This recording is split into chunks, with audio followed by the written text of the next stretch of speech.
Hey there, everybody. We're going to be diving in just a moment. Little quick housekeeping in case you haven't joined in one of the earlier workshops.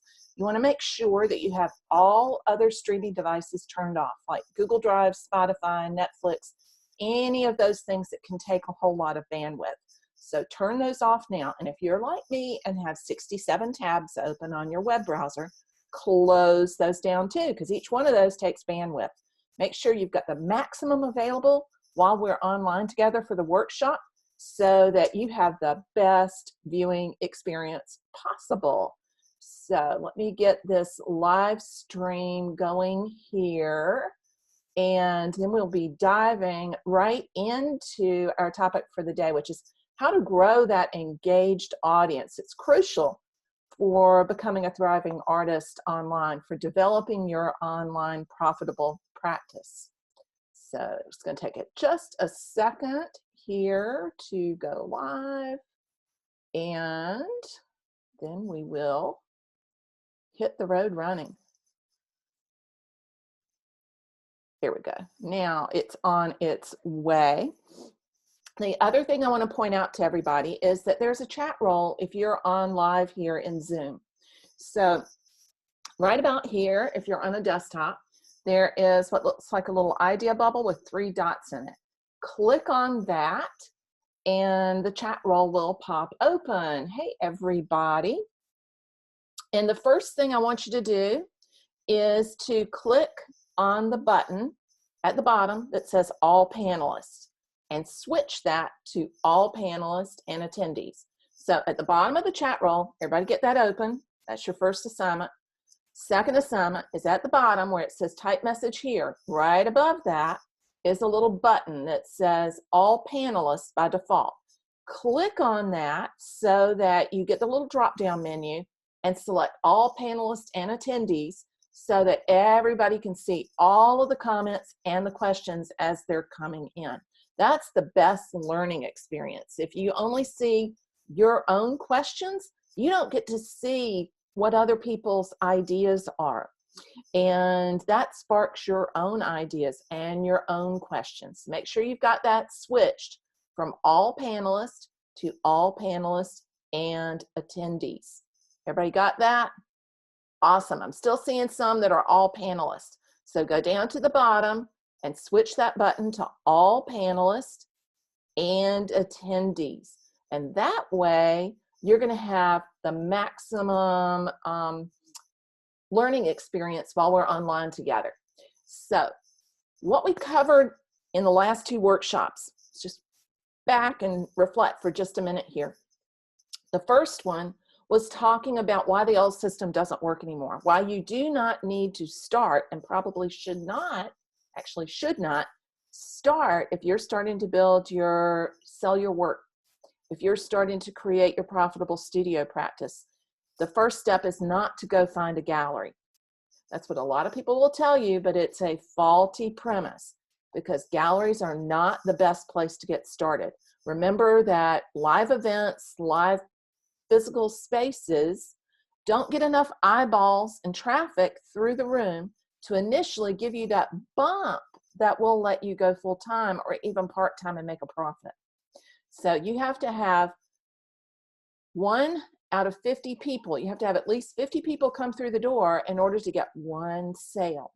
That's really hard to do in a physical space. It's possible, but hard. You can do it once you have a large following because you can notify them and let them know where you're going to be.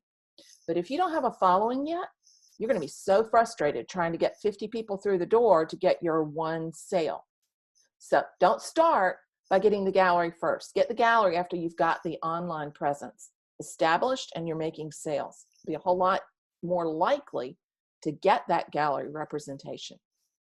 So that's what we covered on Monday. If you haven't seen that video yet, if you weren't here for the live, go back to the directory page. Everybody who's on today should have gotten the email with the link to the directory page. All of the replays are there. In our second session on Wednesday, we talked about the overall 5 steps that go into creating that Thriving Painting Practice, the Thriving Artist Roadmap. And remember, at the center is your creative mindset. Knowing that you have the power and the ability to succeed is one of the biggest things that will help you stand up and lean into any challenges that come along. And one of the key things that we talked about on both days was the fact that you have a responsibility as an artist with a gift to share that with the world. And knowing that, knowing your big why, is one of the things that can help propel you over any challenges that you face and help you get over that fear of sharing your work. Second thing, number 2, was you need to have compelling magnetic artwork. You need to have artwork that has a direct emotional pull for your perfect people, which means you can't paint for the marketplace. You have to paint from your passion and then find your market for your niche. We're going to talk a lot about niche today. So it's super important to have those paintings. They don't have to be perfect paintings. In fact, nobody makes perfect paintings, but you have to have those paintings. Then the third step is to create your online platform. That's the foundation. It's the foundation level. And it has 3 components that we talked about last time. It has the website, and we walked through how easy it is to set up a website if you use a service like Faso or Art Storefronts. You don't have to be techie to do it. Then you need to have an email list that's not coming from your Gmail account, because that's illegal. You need to have an email service provider. It's different from the email you send your one-on-one emails from. And again, going back to Faso, Faso provides that. And there's another one called MailChimp that I recommend that people start out with. It's free. Faso is not free. Their gold plan is, I think, $18 a month. I may have that number wrong, but you can look it up and see. It's not very much, and it's absolutely in line with other platforms that are out there. So you can get started with your email list relatively easily. We're going to talk a little bit later about what you need to send out. We talked about sending out an email once a week so that you don't let your list go cold. That third part is the social media hub. And your social media hub is 1 or 2 platforms, and it's not any particular one. Some people have more affinity for Instagram, some for Facebook, some for LinkedIn. Yes, you can sell art via LinkedIn, and some for YouTube. Doesn't matter which one. It could be Pinterest, but you need to pick a primary and a secondary social media hub so that you can reach out to your perfect people, move them to your website to join your email list. So do you see how that works? They find you on social media. They go to your website to check out your work, and they sign up for your email list. Boom, boom, boom. That's how you create your engaged audience. We're going to dive into those 3 steps as we go further today. Yeah, as Gwen says, Faso has an annual plan, and the gold plan is 25. So the annual plan saves you some money. So social media hub is what follows after you establish that website and the email list, and you're going to use that to drive your traffic. Those are the things that we talked about last time. So you can establish all those things, but if you're not posting with purpose, you're not going to get an audience. Let that sink in. You have to post with purpose. Posting random memes and dog and cat photos, or one of my favorites, baby otters, is not going to get you your perfect people, not the people who are going to buy your paintings or buy your sculpture. You have to post with intention. So I talked a little bit last time about one of my followers who shared with me on Instagram that a piece of hair stuck in my glasses. shared with me that she's posting to her website. She's posting on social media, but nobody comments, and she hasn't had any sales. And she was asking whether she should just give it up, that she must not be meant to be an artist. And that's not the truth. So she had a website, she had compelling paintings, she had that platform established, but what she did not have in place was a system to get traffic. What she had was not a painting quality problem. The problem that she actually had was a traffic problem. There was nobody going to the website. And if people don't see it, they're not going to buy. There's this misconception among artists that if they just put a website up and they post their paintings on there, that somehow the world is going to miraculously discover them and beat down their doors to buy their paintings. That's really not that much different than the idea that the friend of mine had that I shared last time about, may have been Monday, when I talked about he finished his degree and got his MFA, went to New York and thought that galleries were going to throw their doors open, give him the red carpet and sign him up. And it didn't happen. And he pretty much quit making art. That is a tragedy, because if you quit, then the people who need to see your work are not going to see it. Remember, you have a responsibility. So the answer to that is to figure out how to bring people, your perfect people, from out there in the Ethernet, in the internet, in the global ethersphere, and bring them to your website so they can see your work. So you have to increase traffic. So, and there are a whole bunch of different ways to get traffic, but they all boil down basically to two ways. You can either get what's called organic traffic. I'll write some of these down. So you can have organic traffic or paid traffic. How many of y'all have tried to run Facebook ads? Anybody? I think some people were asking about that yesterday. So there are two kinds of main traffic, and the one that everybody gets attracted to at first. Carol says she runs Facebook ads for her books, no sales. Yep, and there's some problems with that. We're going to come back to that. So let me make sure here, pull up the right screen so that you can see. So paid traffic, that's running Facebook ads, Instagram ads, Google AdWords, Pinterest ads, LinkedIn ads, whatever kind of ads. It can also be running magazine ads. Yes, there is still a reason to use paid traffic in print, but paid traffic costs a lot of money. So if you have a regular paid account with a magazine, for instance, a really basic paid system can cost you around $600 a month. It costs about $8,000 a year to run an effective print ad campaign. It's a lot of money. If you want to run Facebook ads, which is a little easier than print because you can target in really closely and nail down, if you know your niche, you can get right in front of your perfect people. But that's not what most people do. Most people do something called boosting. Any of y'all boosted before? Boosting? I have some advice for everybody on boosting.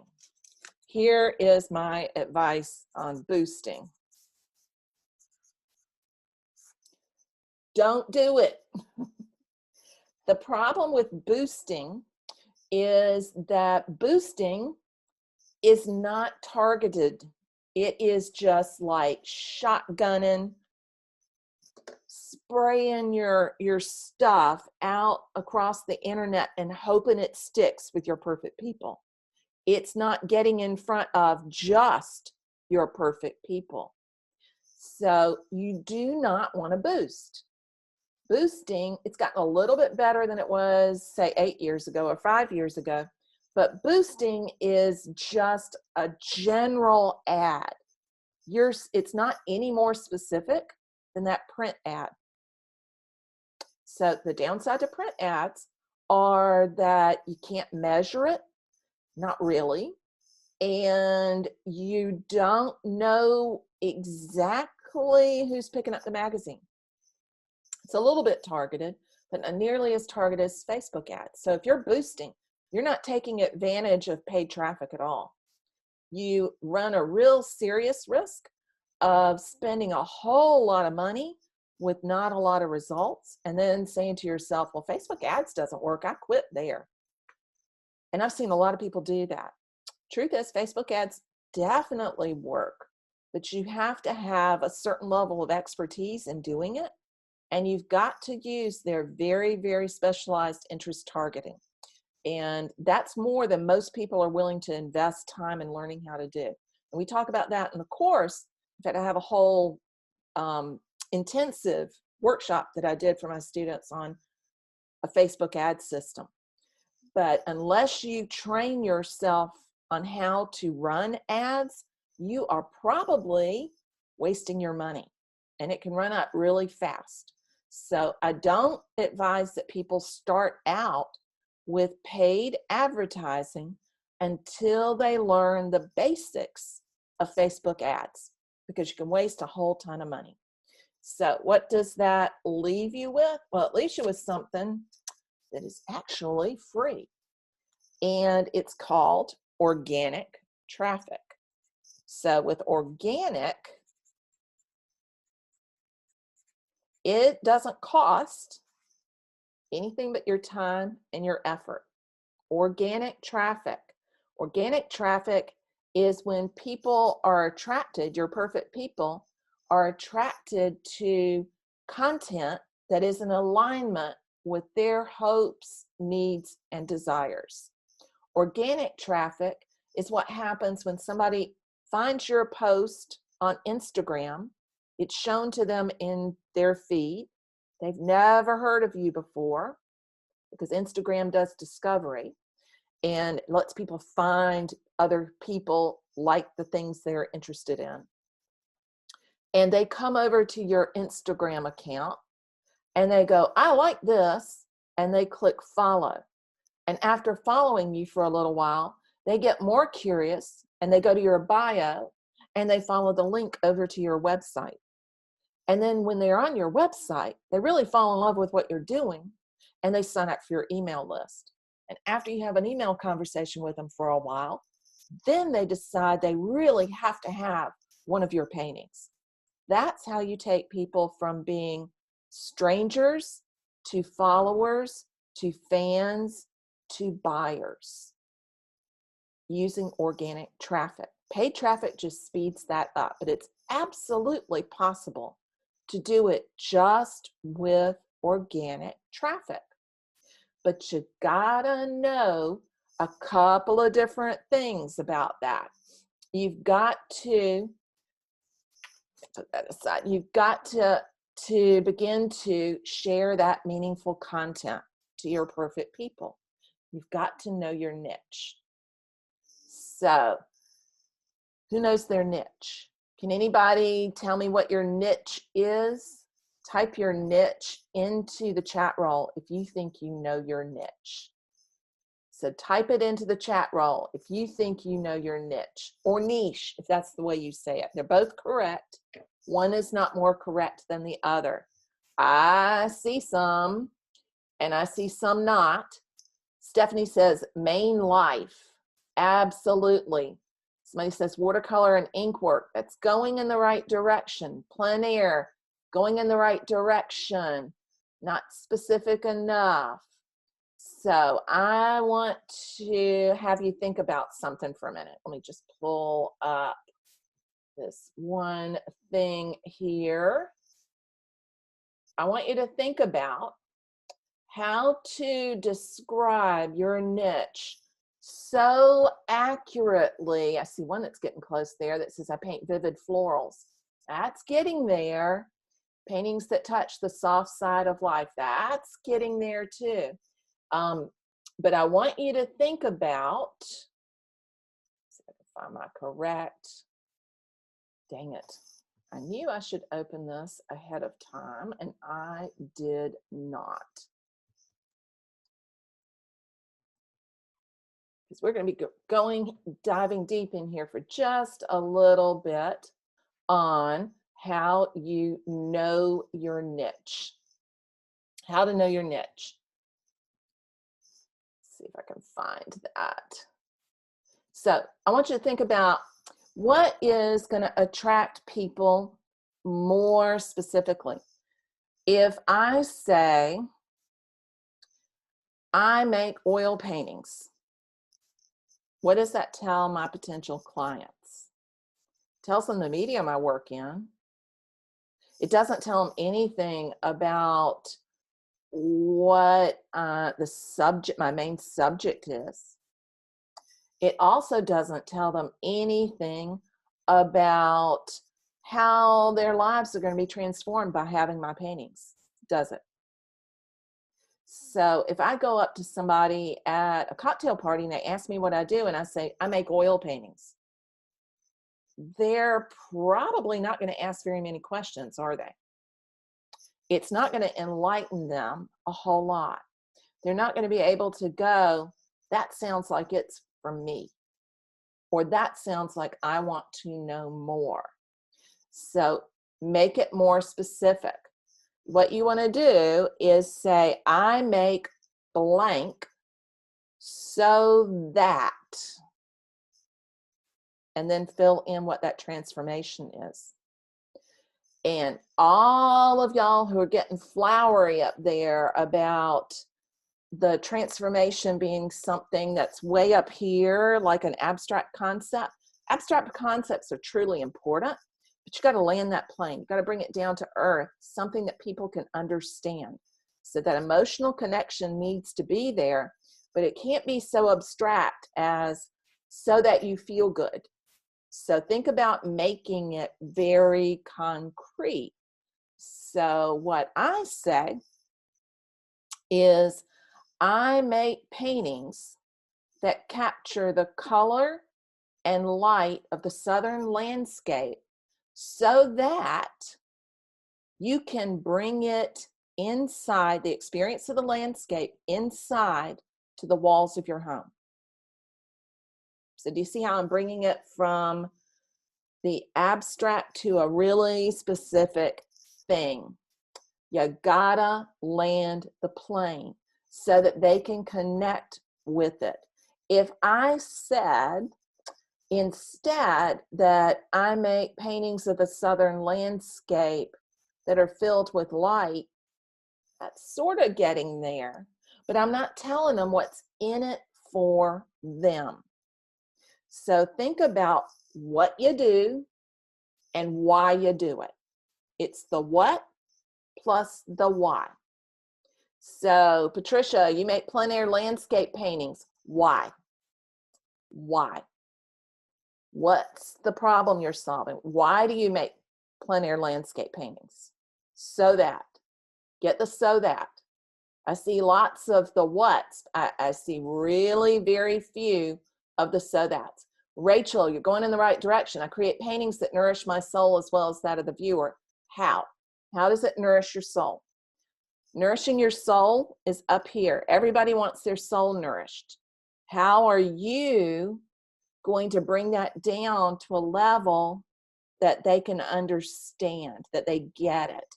How are you going to land the plane? And as Carol says, remember, it's more about them than it is about you, because that helps you to find them. So them are out there, but you've got to bring it down to where they can understand it. And yes, Casey, it's a lot like an elevator pitch.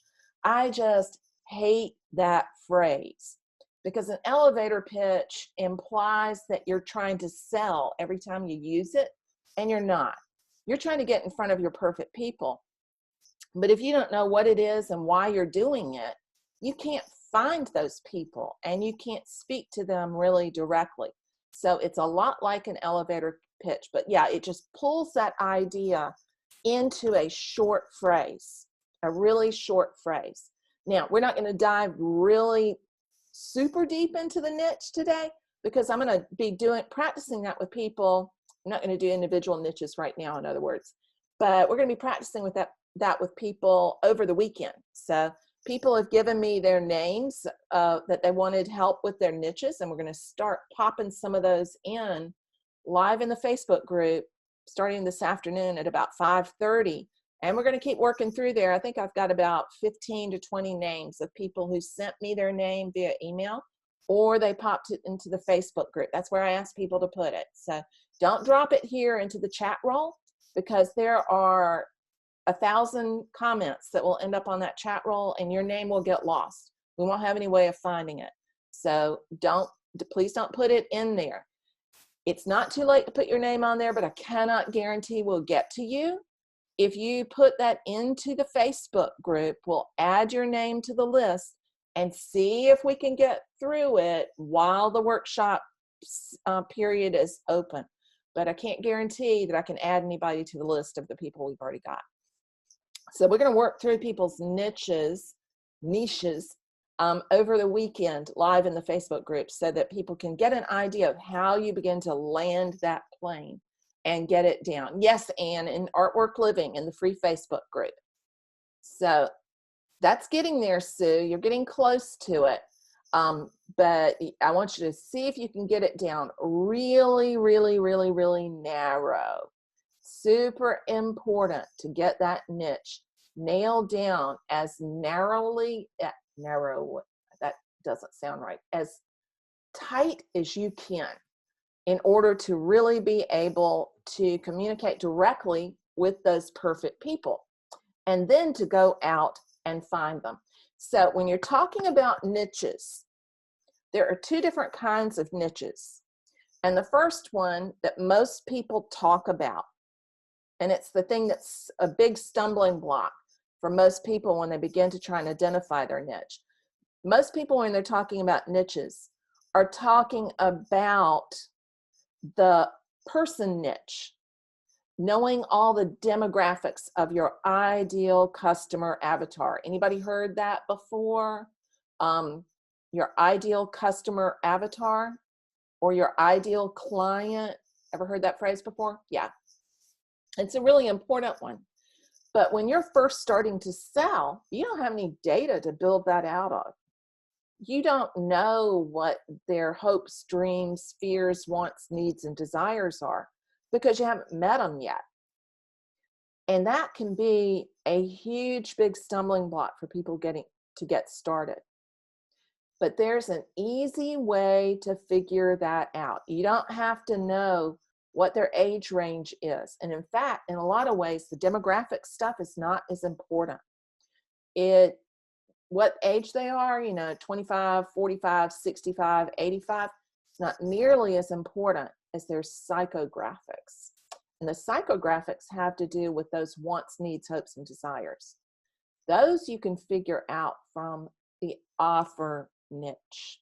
So instead of worrying too much about those perfect people yet, because you find those by first identifying your offer niche, focus on what it is that you do and why you do it.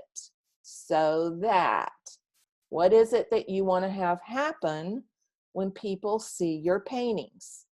I want my clients to have the same experience of the color and light that I had out in the landscape. I want them to be able to feel it. I want them to be able to feel it viscerally in their gut. And I need to be able to talk about that. And I need to find people who have a desire to have that experience. People who hate Mother Nature are probably not my perfect people. Everybody get that? Does everybody understand what that is? Okay, so that is the niche that's based on your offer. And I want to walk you through really quickly one of the ways that I teach people to find that niche. It's the first step. So let me see if I can get this open.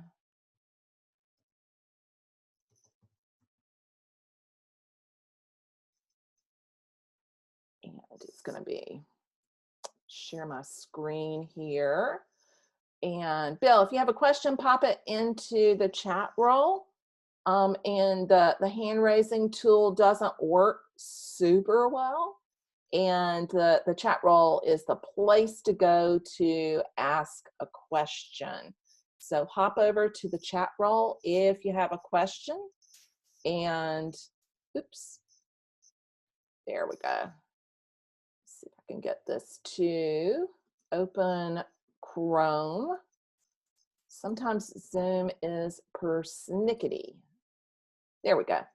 Okay, so if I want to figure out what my offer niche is, and your offer is your paintings. As artists, what we offer, and there are a whole kind of bunch of different ways you can offer that. That's the sales mechanism. But when we're talking about what our offer is, our offer usually is around our art, whether it's sculpture, painting, ceramics, prints, reproductions, any of those things. It's our art. So if our art is our offer, we have to be able to describe that in a really narrow way, remember, land the plane, rather than a more general one. And I'm going to take us back to a site that we looked at, I believe, on Monday. We went to Saatchi Art. And we were looking at how much people can sell their paintings for. Well, today we're not doing that. We're going to look at how you can use a tool like Saatchi to figure out what your niche is, what your offer niche is. And then you can figure out the so that. So I do paintings. So I'm going to click on that first. Just work through the categories that they have in here. So under style, there are a whole pile of style. I want y'all to see how many different styles there are here. There are a ton. And there are even more. So I do primarily landscapes, but my style is not landscape. Landscape's not a style.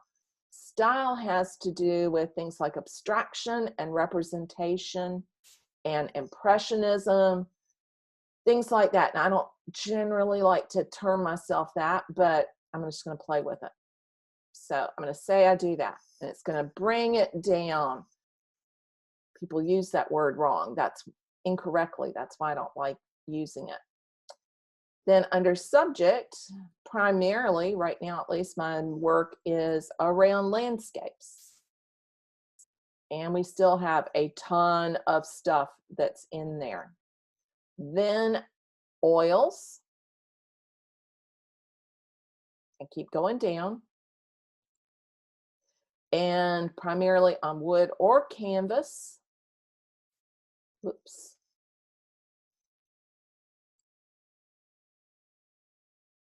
So I'm talking about materials there. So we're creating a category. Your niche is your category. And I think a lot of times that word is easier for people to handle. It's a whole lot easier to get that in place. So the minimum is around that to the maximum is right now probably that. So I've got a price range there. Price range, that means it needs to be people who can afford that. The sizes, pick all that apply. Oh, it's not going to let me pick them all. Well, I do small and large. You can take it on down to orientation, the colors you use, and you can take it down to the general region that you're in right now. I don't think that's really something I want you to worry about, because people will get all hung up on their local regional market again if they do that. So that begins to give you some terms that you can use to describe your work, and then you can begin to develop the so that because of why it matters to you and why it should matter to your clients. So does everybody understand what I just did? You can use a tool like Artsy, uGallery, or Saatchi to begin to give you the terms that you would use to describe your work. So just using what I've got here, I make landscape paintings in oils on canvas and wood in the price range of blah, blah, blah, to describe and then go into more detail. So that gets you started on the what. And you can talk about the style so that you're narrowing it down. And the reason you want to do that, and again, go back to, and I know I had this question from a bunch of people on both Monday and Wednesday. I work in a number of different styles. I like to do this, this, and this. Remember what I said. You have to pick one to start with and get that plate spinning before you go to the next plate. Because if you try to have 3 plates spinning and get them going all at the same time, 2 of them are going to break. So pick one for now, knowing you can come back to the others. Doesn't mean you can't make those. It means you're not going to be featuring them yet on your website and social media. Get started in one narrow niche. Don't try 3 different niches at the same time. It's a recipe for disaster. Now, to figure out what your ideal people, your perfect people want, is to dive into some of these that have sold, or whether they've sold or not. Look at the comments people put on here. They will tell you what they're looking for and what they hope to find. All their free services are a pain. So you want to look for ones that have some comments on them. Let's see if any of these have comments. Look at the comments on work that is similar to yours. And here we have some. Here we see what people were worried about. Well, they wanted to know that they were going to get it quickly. It was fast and good service. Wonderful prints.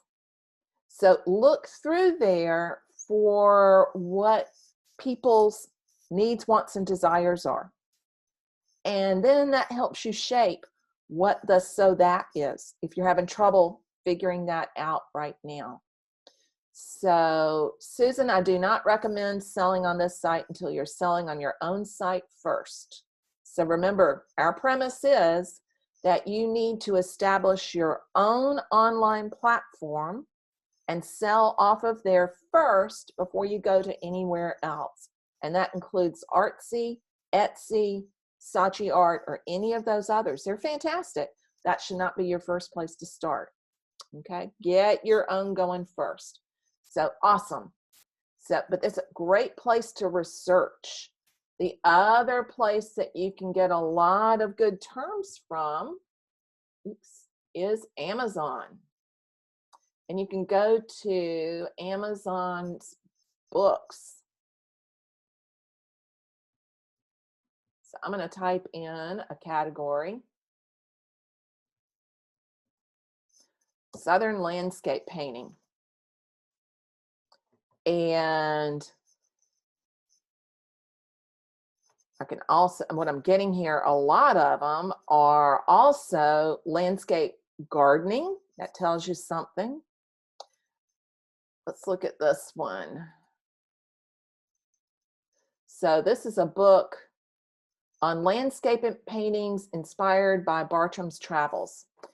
That's a really narrow niche. So John Bartram was a naturalist who explored the Southeast and wrote about the flora and fauna in the Southeast 250 years ago. And he made paintings to document his journey. This artist is following in Bartram's footsteps. And so he's probably got a lot of the same people that I got, same kind of people. His perfect people are really similar to my perfect people. So it's really helpful then to see if there are any comments about this. Like this one, if I could live inside Jura's paintings, I would. Surrounded by flora and fauna, light and darkness, the weather, enlightened, in touch with God, inside God's hands. Works that are grand in scope, but intimate in their attention to even a single blade of grass. That's the transformation. That's what people want to get from it. And that helps you to begin to form how your paintings are going to transform other people.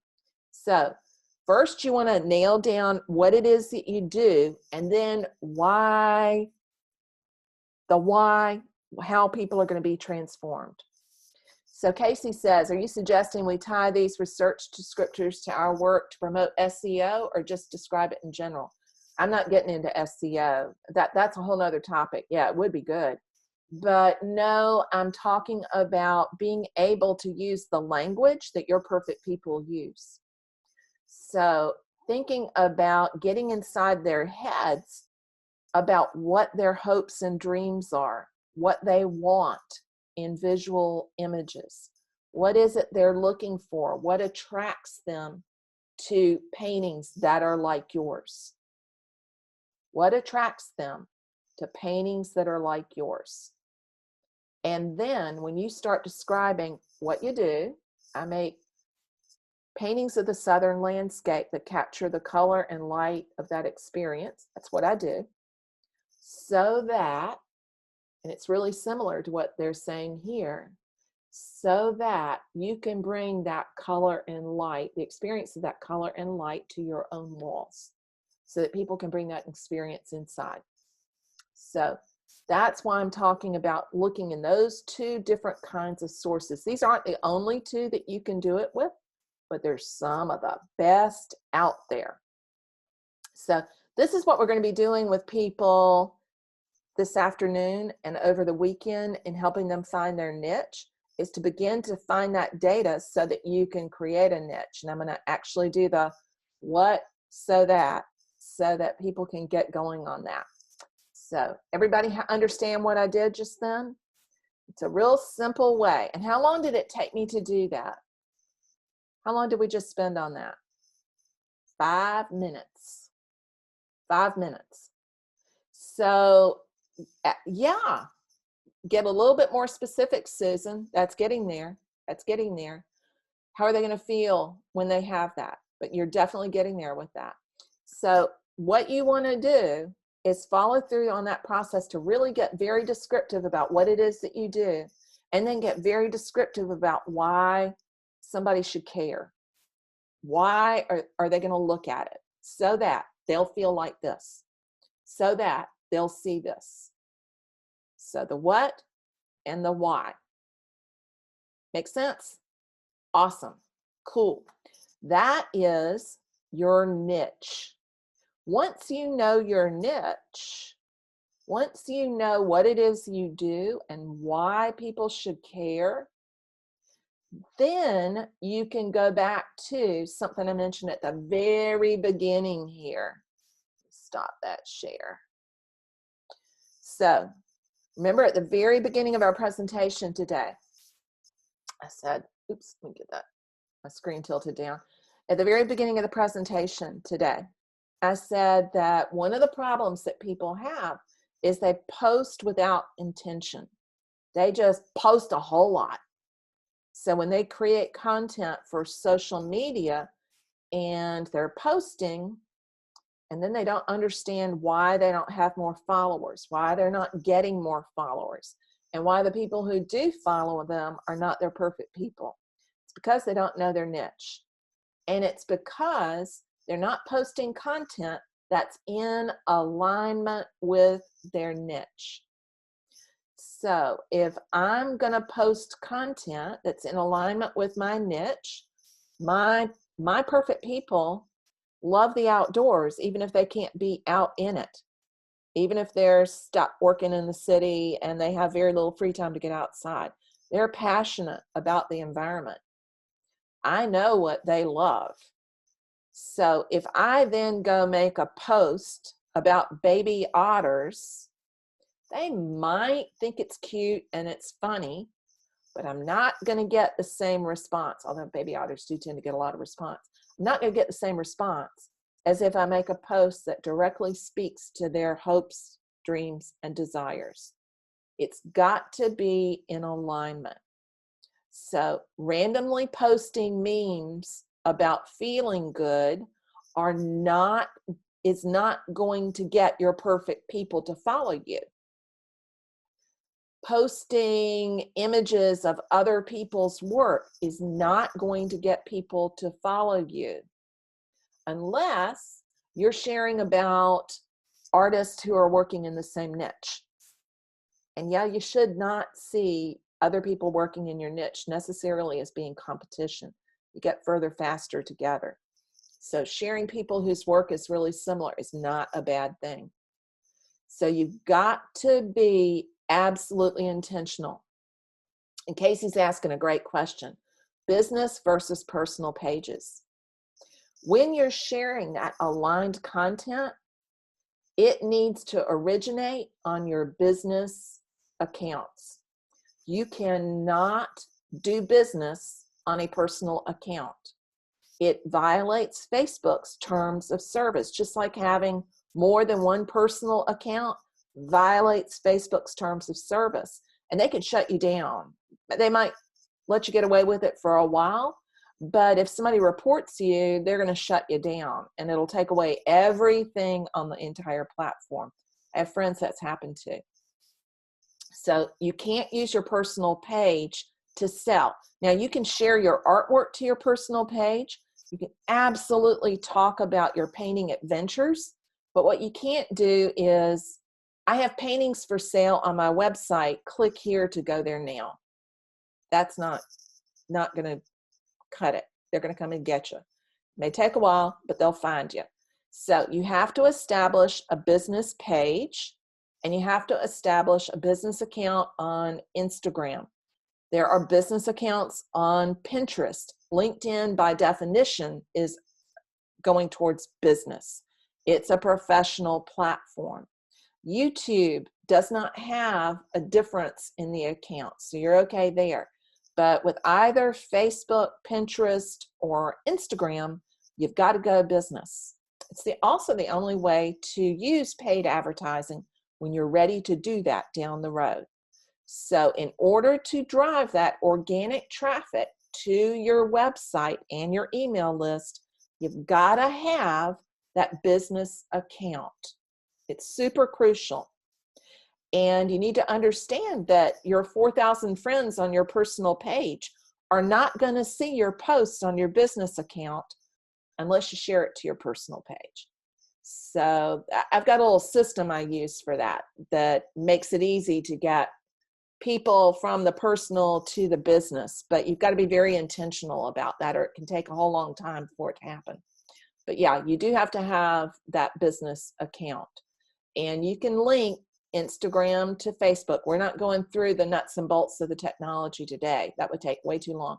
And there are 50 million Dr. Google articles on how to do that. But it's really simple. You link your Instagram business account to your Facebook business account, and you can cross-post to both.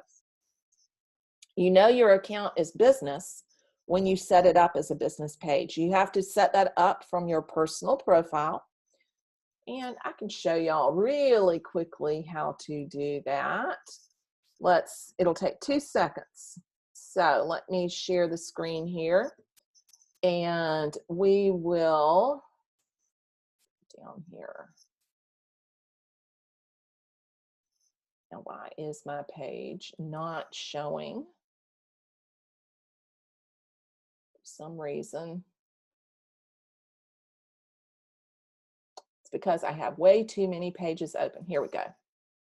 So if I go to my my personal profile, and that's what most people talk about when they talk about Facebook.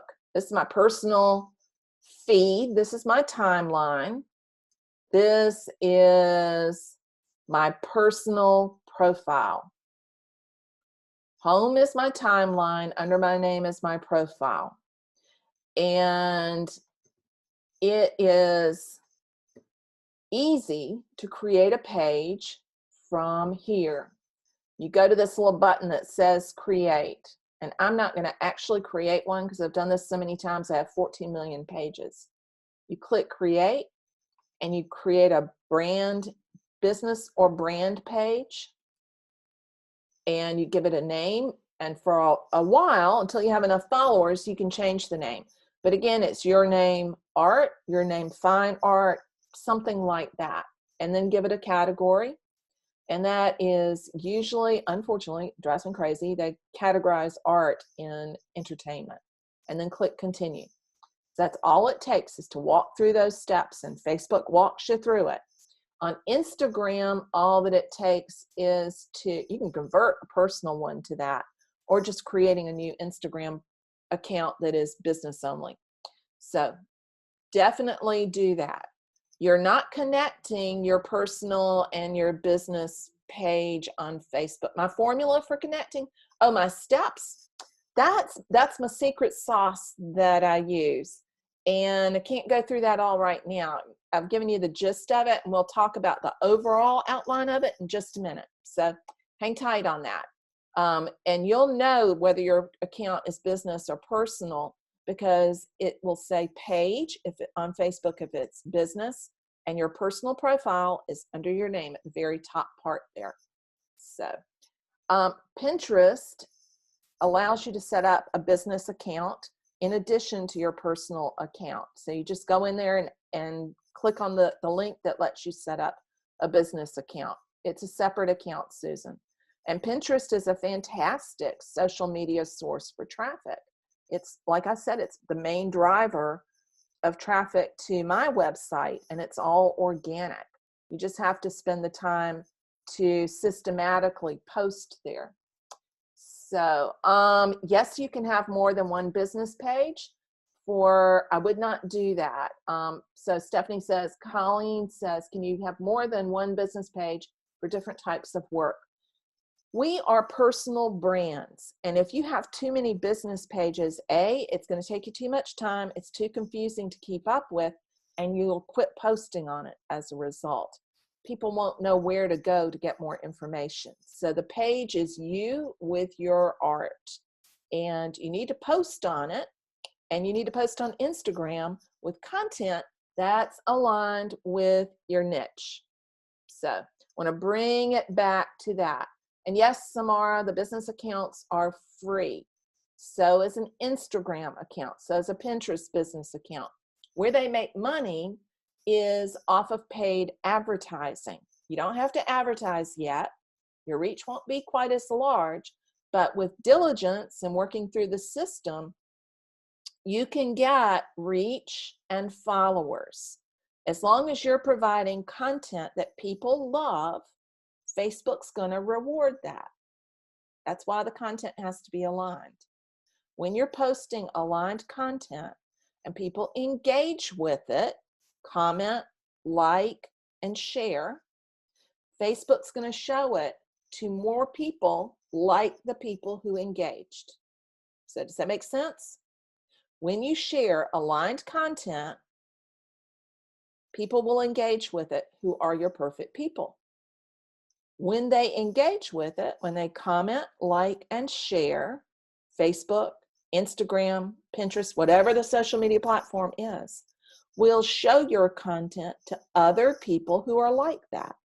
Because the goal for all of those social media platforms is to keep people on those platforms, keep them on their phones, that's where most people do it, and keep them on there longer.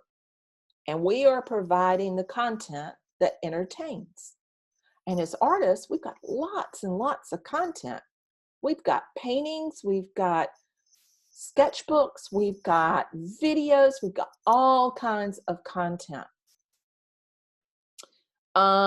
Yes, Leslie, when you set up a Facebook page, there's a link on there, just like there is on Instagram, so that people can click that website link and go back to your website.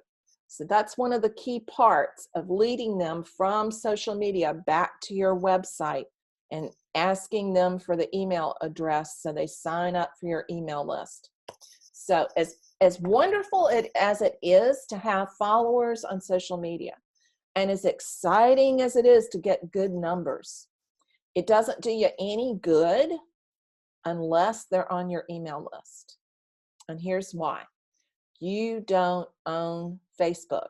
You don't own Instagram. And if you violate the terms of service, Facebook can shut down your page. They can shut down your Instagram account, and you can't access all those followers. Happened to a friend of mine 3 weeks ago. It happened right at Christmas. She's not an artist. She's a writer, and she has some programs that she enrolls people in on health. And she got too salesy on her account. At least that was how Facebook interpreted it. Anyway, Facebook closed her down. Facebook would not let her comment in her own free Facebook groups that she started. Facebook would not let her mention her business. They would delete the post. Facebook would not let her go live. Facebook would not let her advertise. They shut her down until she got her account reinstated by saying, I promise I will not ever do that again, until she explored what it was that she was doing wrong. So you got to be super careful about how you handle those things. It's got to stay in alignment, and you can't be salesy. Yeah. You direct them to your, Samara says, if somebody wants to purchase from the business page, do I direct them to my website? You can direct them to your website, to your email, or to your messenger or direct message on Instagram. So the path that people go from social media hub, your perfect people, your niche people, from social media follower and fan, to client, is that first, let me put my pen. So first you're going to get them, you're going to do that stellar content that's going to get them to make a commitment to become a follower. So if they're a follower, that means they've clicked the like button or they're following you on social media. That's the first micro commitment. That's the first goal, first thing that has to happen. And once they have done that, they're going to see more of what you post. And they have a chance to become a real fan. And real fans engage. They comment, like, and share what you're doing. So there's a bigger commitment there. They're engaging. And when they engage, guess what you need to do? You need to engage back. So if you're writing engaging content and people are commenting, the last thing you want to do is post and then run off and go to the grocery store. You need to post, and when people comment or like or share, you need to thank them. So you need to begin to build a dialogue, a conversation, and engage with them. So that means you respond. You can't be passive, and you can't hide behind the computer. A little bit, you're behind the keyboard, and you're not having to meet them face to face, but they need to get to know you, because people don't buy from strangers very often. They buy from people that they know, like, and trust. And as huge a percentage of online marketers as there are out there, how many of y'all saw 10 ads on Facebook or Instagram this morning? I know I did. As deluged as we are by advertising and people screaming online going, buy my stuff, buy my stuff. If you do that, you're going to turn people off. So you've got to build a relationship with them. And then what you do is, once they're a fan and they're engaging with you, then you can do what Samara was just asking. You can get them to either send you an email, send you a message in Messenger, invite them to join your email list. So when they join your email list, now they're making an even bigger commitment. Now you can talk to them whether they're on social media or not. But again, you're still not beating them over the head with buy my stuff. At that point, you still need to share aligned content, content that they want to see, that they want to hear about. And there's a rule for content that's out there.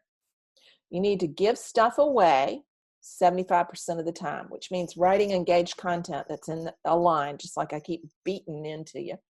You need to write that engaged content without asking for anything. Then 25% of the time, you can write promotional content, which invites them to, promotional content would be like joining my email list, go over to my website, check out my new collection of paintings, come to my exhibition or show. All of those are promotional kind of things. You can't promote all the time. It turns people off, as it should. So promotion only comes in 25% of the time. Got to have that engaged content first. Donna says, is it not more important that they get my email than the reverse? I'm not sure what you mean by the reverse, Donna. So yes, you need their email address. I think I get what you're saying. In order for them to get your email, you have to be in their vision, and they have to be on your email list. You have to have their name and email. So the only way to get their email is to invite them to join your email list. And Claudia says, where is the email list? Do I create it? Yep. That's where you have that email service provider so that you can do bulk emails and send them to the people who've committed to hearing more. We've given you permission to email them. So hop back into Claudia, hop back into the last session, session 2, and I go over that in a whole lot of depth. So hop over there and we talk about the email list and what that is. It's the old-fashioned newsletter, except we don't call it like that anymore. Yes, you can put your URL for your website on Facebook, Leslie, but you put it in your bio and you don't post it in every single post. That goes back to that 75-25 rule. Absolutely. So I'm going to get into the nitty-gritties. I see a lot of nitty-gritty questions coming in here. So we'll get to those in a few minutes. I want to get to that next step. What do you do after you've gotten people onto your email list? Well, kind of the same thing you did with people who are on social media. You send them content that is aligned, and it's 75% pure content, entertaining, engaging, conversational, free content where you're not asking them to do much of anything. Little things like go to your website to see the painting, but you're not asking for a sale. Then 25% of the emails can be a little bit bigger ask, where then you ask for the sale. You ask them to check out your collection. When you get to the stage where you're beginning to promote your work directly, if you've done it right, they're so used to hearing from you that they feel like you're a friend, because ideally you are. And you're serving their needs already by sharing your work with them in a way that aligns with their hopes, needs, and desires, so that the next step for them is to buy your paintings. That gets us to that last step of the 5 steps that we talked about Wednesday. Remember our 5 steps: creative mindset, compelling artwork, online platform, engaged audience. And once you have that engaged audience, then you're ready to implement the sales mechanism. And the sales mechanism doesn't always mean that you're selling for money. It might be that you are applying for grants, or you're trying to get into specific residency programs or get a licensing agreement, any of those sorts of things. But any way that you're trying to influence people to make a decision is your sales mechanism. Your sales mechanism on a real concrete level is your shopping cart. And on the more abstract level, it's what you do to convert your audience from being followers and fans to being clients and customers. That is what we're going to cover on Monday. And that involves all the things around like pricing and positioning and those sorts of issues that I know people have questions about, but that is for Monday when we talk about the sales mechanism. So sales mechanism, you got to have it, or people just are going to be engaged. They're not ever going to make that purchase. And I can't tell you how many people have commented, even while we were doing the workshop, about, I have a website, I have a lot of followers, but I don't have any buyers. It's usually because people are not asking for the sale, or they're uncomfortable about the sales process. And it's because they don't have a process in place. So you got to have a process, just like you have to have a process to take people from strangers to followers to fans to customers. You've got to have a process in place for all of the above. Because one of the biggest hurdles that everybody has is that big old nasty time. If you just try to scattergun it without being systematic, it will take a lot of time. But if you have a framework and a system to work from, it doesn't have to take a whole lot of time. For any of y'all who follow me, you know that I paint still almost every day. Definitely have been painting every day since the last few months. So I paint every day, and I teach, and I'm online. But if I were online all the time, do you think I would get any painting done or any teaching done? No, I wouldn't.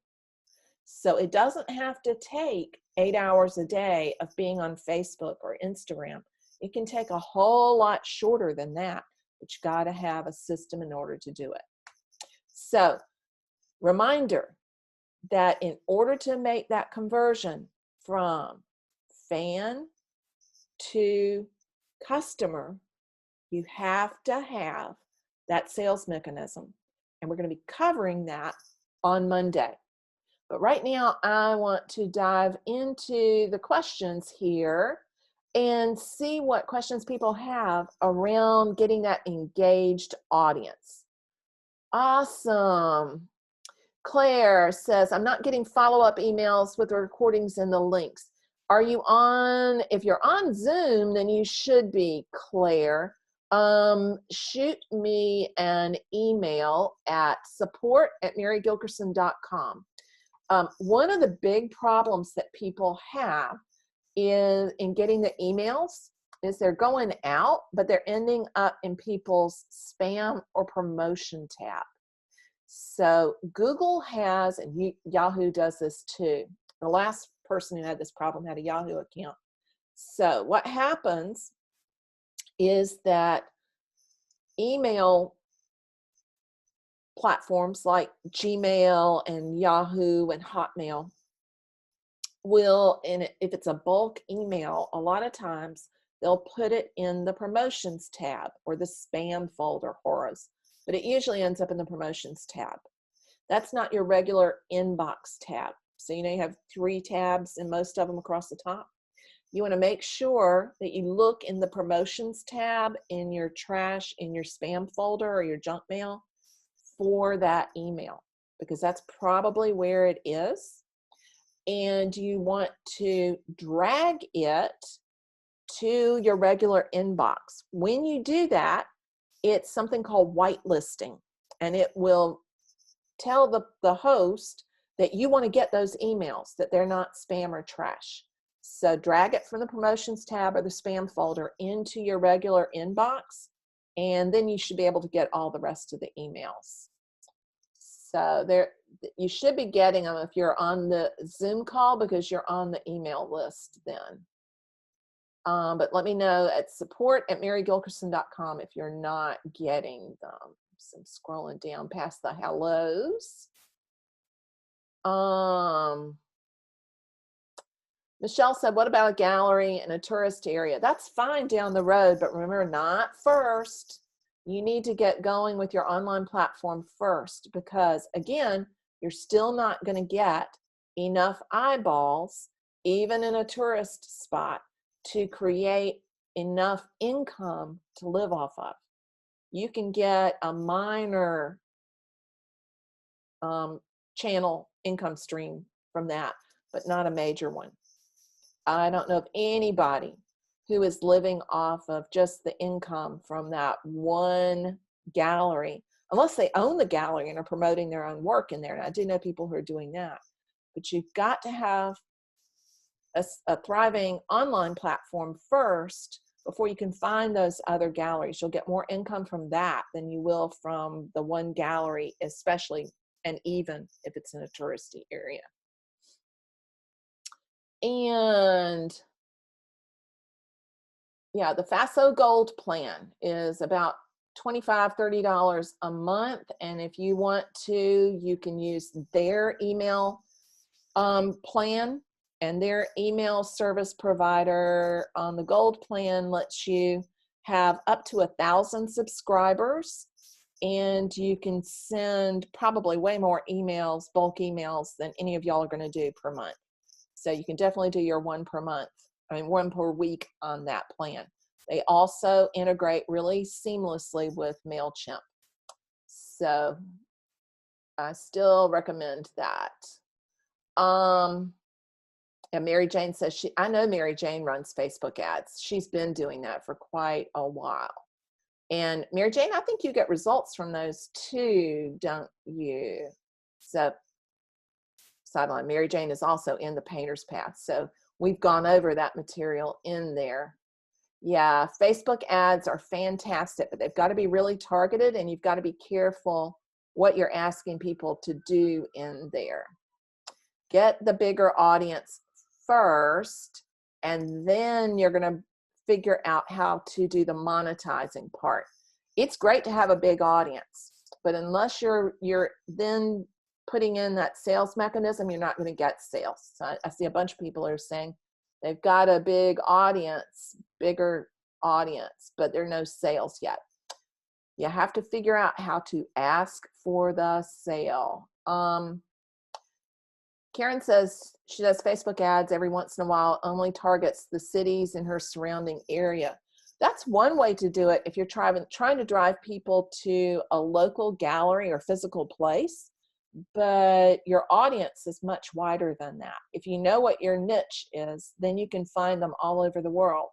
And it doesn't matter whether they're in Europe, the UK, Canada, the US, Australia, New Zealand, South Africa. They're all over the world. You can find them at all kinds of places. Yeah, Mary Jane says, I did before you said not to. Well, you boosted some, but you're not just boosting anymore. And we talked about what boosting is. Yeah, Leah says she had all kind of weird comments under the first boost that she did, and never again. Ads only. That's true, because when you're boosting, you're not controlling who's seeing it. And it can go to all kinds of people who are not your perfect people. And people feel free on the internet to be really rude when stuff is not in alignment with what they're looking for. And people just get ugly on that. So that's another reason for targeting. So Jane Wolf says, our Facebook ads called Boost. Boosting is a form of Facebook ad. It's the simplest form, and you get that on your page a lot. Well, Facebook will come in and go, this post is performing 80% better than all of your other posts. You should consider boosting it. And they give you the little button right then to run an ad. That's not the best way to do it. Facebook has something called Ads Manager, which allows you to get in there and target really tightly who you're looking for. So you can get in there and search for people who this is one of the things I do. I search for people who like the southern landscape, the physical landscape. I search for people who are cued into the environment. I search for people who love southern culture. So there are all kinds of cultural magazines and writing online that I can target, and I can get their perfect people to look at my stuff.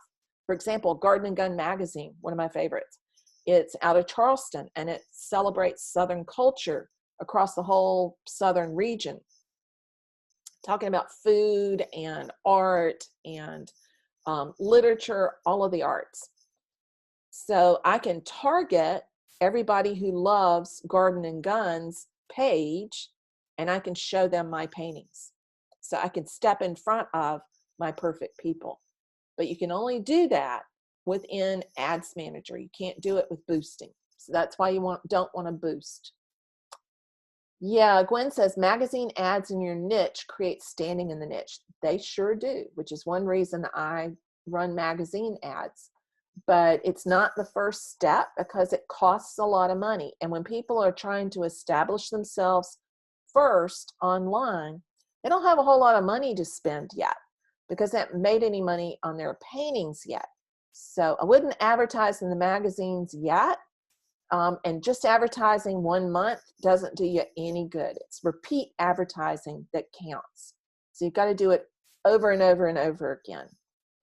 So love looking at all of the comments from people describing their niche and diving in and beginning to narrow it down. Awesome. Y'all are getting that. You're getting the idea. Jane says, wow, the light just went on. Fantastic.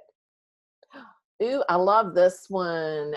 Angeli says, I create vivid florals for women to bring into their lives and be inspired to follow their dreams. That's definitely going in the right direction. Most people who buy paintings of flowers are indeed women. But what are their hopes and dreams? They're not going to achieve their dreams by buying a painting of a flower. But what does it make them do? You're going in the right direction. Dig a little deeper there. You're absolutely going in the right direction. And I love the language that you're using. It's really inviting, and it has a lot of color to it that draws me in. But I want you to think about being inspired to what? Being inspired, well, what about, and I'm kind of getting into what we're going to do this weekend. So let's take what Angeli has here. I create vivid florals for women to bring into their lives and be inspired to follow their dreams. What about if you said, I create vivid paintings of flowers so that my clients can create a safe, comforting, dreamlike environment in their homes. One that inspires them to dream for themselves. To see how that works? That then invites and creates desire. Desire is what drives purchasing. And emotion is what we hook and connect into. But you want to make it really concrete. Did y'all see how I made it really concrete? Her ideal client is going to create this space in her home that feels dreamlike and safe and positive, so that she can then chase her own dreams. So that was off the cuff, but that's definitely going in the right direction. Let's just land that plane some more. Awesome.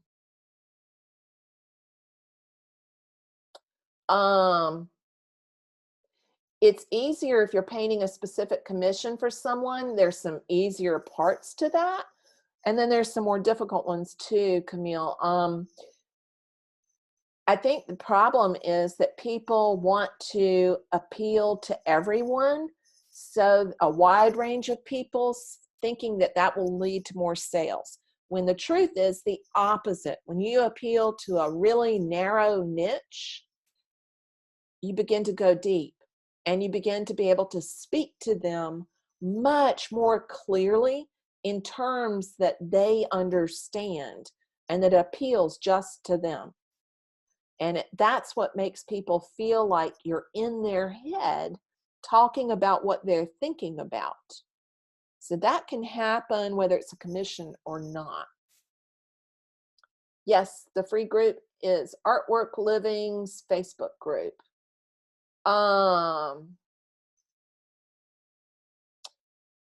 Somebody wants to send a message. A wants to send you a message part of email list. Carson, I'm not, Jane Wolf. I know you're over on Facebook listening. I'm not sure I'm following the question here. Is a wants to send you a message part of email list? No, I think I got it now. No, if somebody wants to buy your painting and they tell you that online and you tell them to send you a message in Messenger or DMs on Instagram or to your email address, that's not your email list. Your email list is bulk mail. The old-fashioned way of doing things, you tell how old I am. I started when you still did snail mail. We used to send out postcards every time we did an exhibition. And we would send them via bulk mail because it was cheaper. But I'm sending out in mass, the same message going to hundreds or thousands of people. Your email list, your newsletter, I hate that term, but your email list is like bulk mail. It's bulk email. And that comes from you and goes, it's written as if to one person, but it goes to everybody who's on your email list. If you have a one-on-one conversation with somebody, you can use your personal or you can use your business email address just from your computer. But that's different than sending out a bulk email. Yes, I already shared my niche. And y'all are really getting the idea there. So, yeah, Susan says, from Facebook says, I paint florals to capture the inner beauty of flowers. That's why you do it. Now, what are your followers going to get from it? So that, and that means go to something like Amazon or Saatchi Art and look at the comments to see what it is that makes people want to look at paintings of flowers. Awesome. The two different kinds of niches, Jan, are your painting niche. That's where we talk about being an impressionist landscape painter who paints the southern landscape using color and light. That's my painting niche, your offer niche. Then the other niche is your ideal client niche, your perfect people. And that's harder to find to begin with. Knowing your offer or your painting niche is key to getting there. So then you can figure out where your perfect people are and get in front of them. So for example, me, I can find my perfect people over on Garden and Guns Facebook page. I can find my perfect people on, what is that website? It's like this is not the title of it. It's like this, the Henri Southerner. Shoot, can't remember it now. But they have millions of followers. And I can get in front of their audience. And most of them are going to be my perfect people. So that's where you find your perfect people. So you want to find your painting niche first if you're just starting out. If you've been selling your work for a while, you have a pretty good idea of the kind of people that buy your paintings and what they love, what they hope and dream for. Don't think about their age and where they live. What you're looking for is the psychographics instead. And I answered that question already.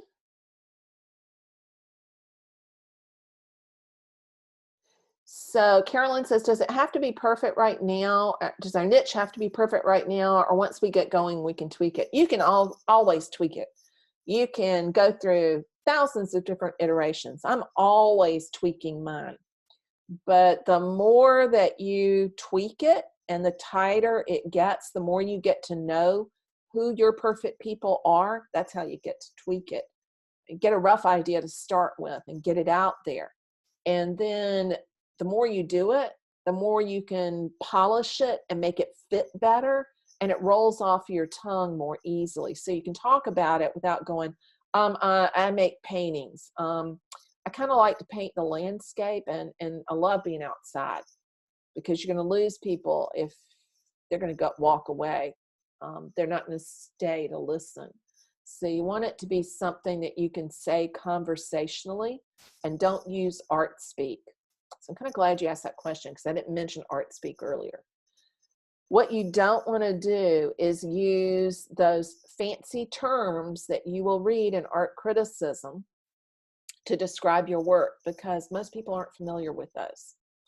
And I'm all about using them in the right context. I've been an art critic. I was an art critic and writing for magazines and newspapers for 25 years. But that's not the language I want to use with my clients. Because when I start talking about semiotics and the theory of blah, blah, blah, people's eyes are going to glaze over. It doesn't have anything to do with what they're wanting. It doesn't have anything to do with their needs or desires. So leave the art speak out and use regular language when you're talking about your stuff. Conversational language, not super formal. So if you get 15-syllable words in there, simplify. Make it super, super, super simple. Claire says, I'm a natural rebel and hate to be pigeonholed, but I'm listening. Oh, I am too, Claire. Rebel. I hate to be told what to do. And I don't like being pigeonholed. Did y'all see me talk about not liking to be labeled an impressionist? I get labeled that all the time, and I hate it for a couple of different reasons. Part of it's the labeling. And the other part is Impressionism was a 19th century movement, and they're all dead. I am not just trying to reproduce 19th century life in my paintings. I'm much more of a contemporary artist than that. And I don't want to be pigeonholed as being old-fashioned. That's what it means to me in the back of my mind. So that's what that word triggers in here. And then I rebel against it. But it's a term that a lot of my clients get and understand. So I have to suck it up and, suck it up, buttercup, and get over myself and get out of my own way. And I am usually the biggest roadblock for my own progress. So when you feel some resistance, ask yourself why, and then think about what the ideal outcome is. And is it worth it to let go of this thing that is getting in the way, whatever it is right now, in order for you to achieve the result? Because the truth is, if we don't narrow ourselves down and actually stick to a system, we won't get there. It's just like if you decide to go on a trip and you get in the car and you're not good at directions. My child is not good at directions. She can get lost walking down the street. But if you're not good at directions, if you don't plug in the GPS, which is a system, you're going to get lost. I'll tell a story on her. When she was in college, first time she drove home to Columbia from Charleston, she was extraordinarily late.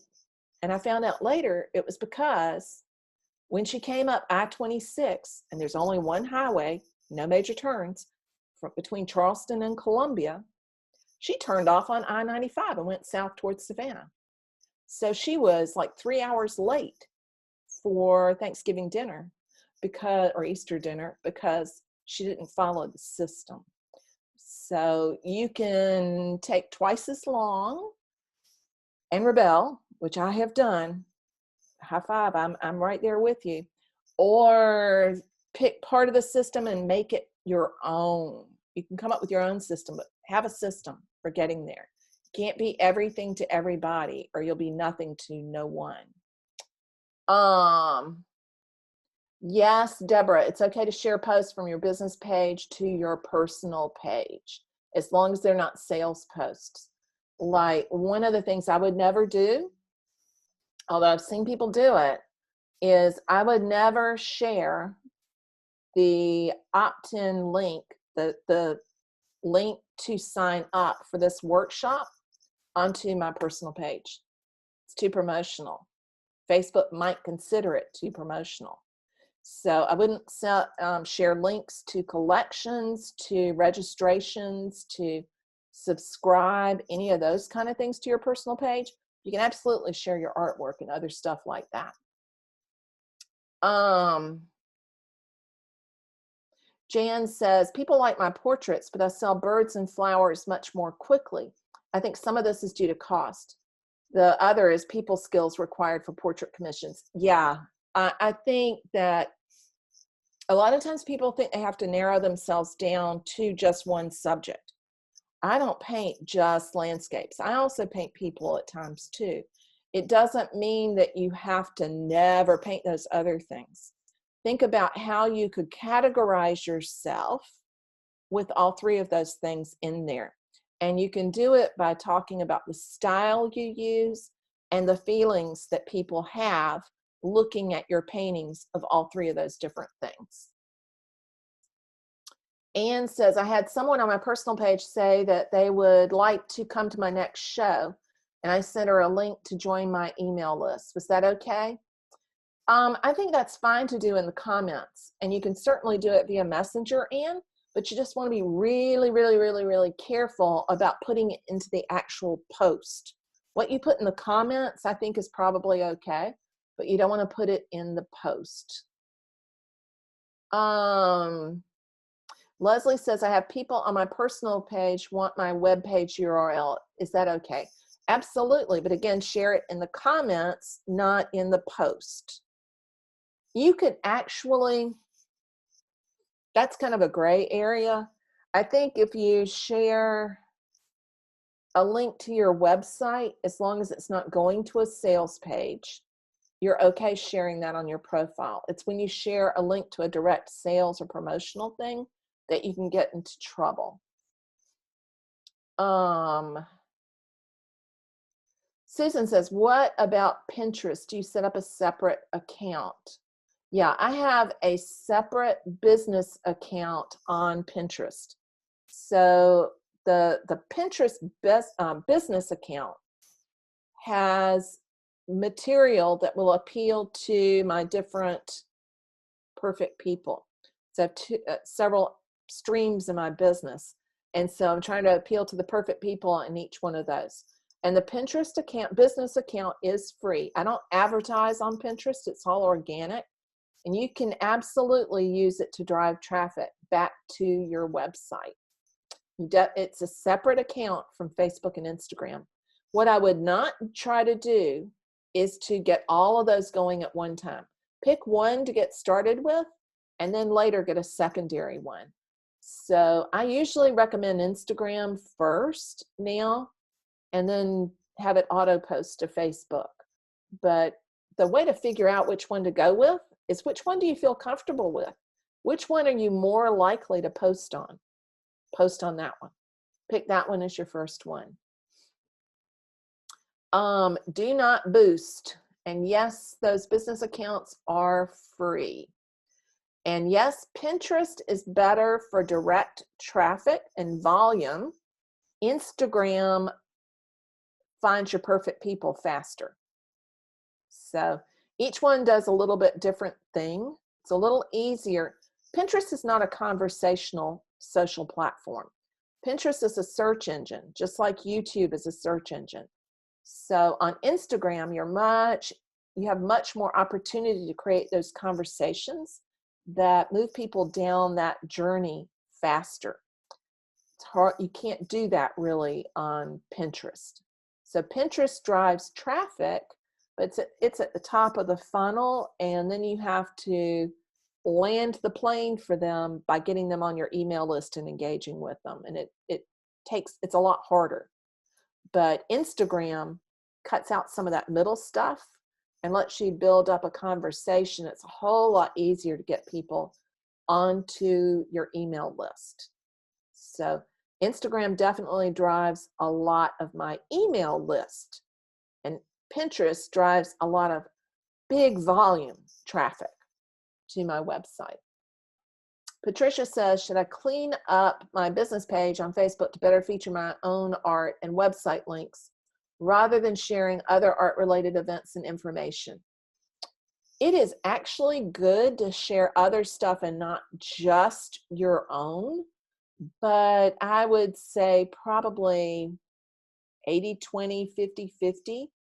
Share other stuff, but make sure it's not overshadowing your own artwork. Talk about your work, share, and converse with people about it at least as much as you're sharing other stuff.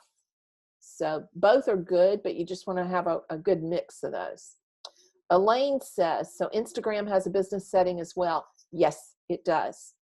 And when you go into settings on your Instagram account, if you want to convert your current one, you just go into settings and there's a spot there. If it's not a business account, it'll say, would you like to convert it to a business account? And you say yes, and it'll walk you through the steps. Or you can start a different, separate account from your personal one. I don't have a personal Instagram account. I just have my business Instagram account. Jan says, is Marketplace separate on Facebook? Yeah, it is. And Facebook is trying to make Marketplace like eBay. I don't think that it has been developed yet as a really sustainable marketplace for art. You could be the first to make it work, but you still have to build that audience and engage with people to get the traffic to whatever it is that you've got on offer in Marketplace. So yeah, that is separate than the Facebook business page. Yes, so you set up a Facebook business page and then you post content on there that's in alignment, that has a link that takes them back to your website or takes them to whatever action it is that's the next step. And you can direct them to your website. But yes, the absolute first thing, Carolyn, is your website, then your social platforms, because you got to have that online platform, all three things.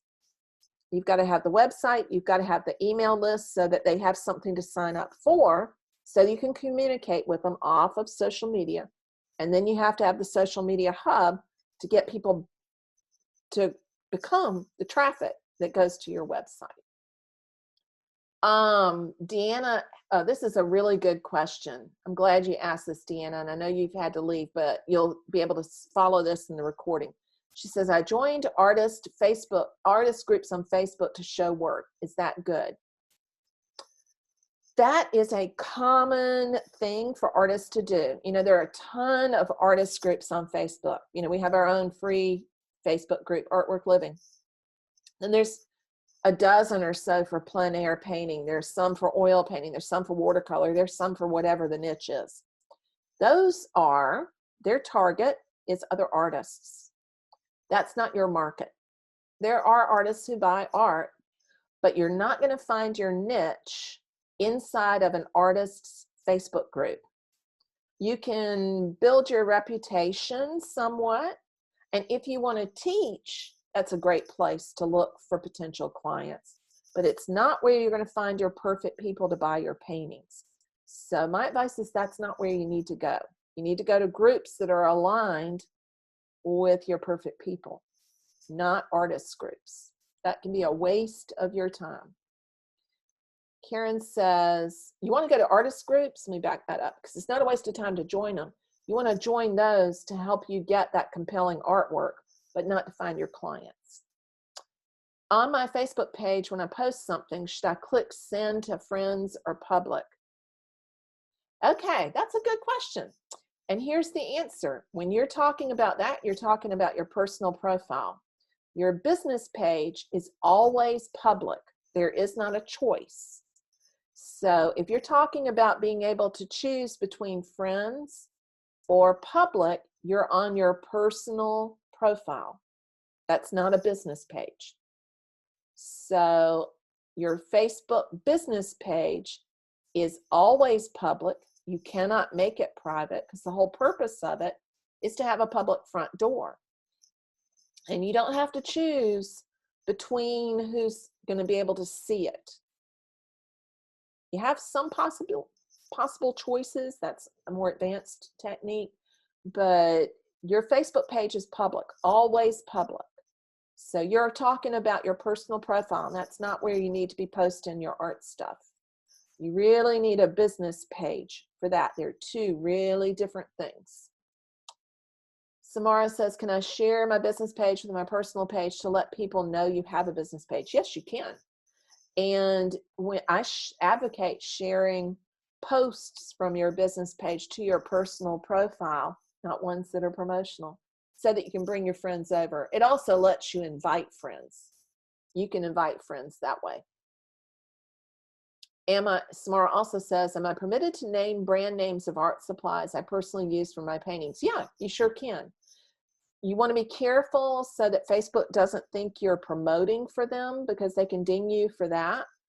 But if they're part of your conversation, you can absolutely do it. And once you have enough followers, you can become what they call an influencer, which means that you have a relationship with that brand and you help promote each other. Donna, that question I answered already.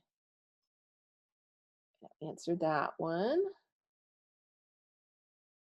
Carolyn says, what do you think about Constant Contact? I'm not a big fan. It's complex and it's more expensive than some of the others. And it also doesn't let you do some of the fancier things down the road. MailChimp's cheaper and actually has gotten a lot more bells and whistles in the last few years.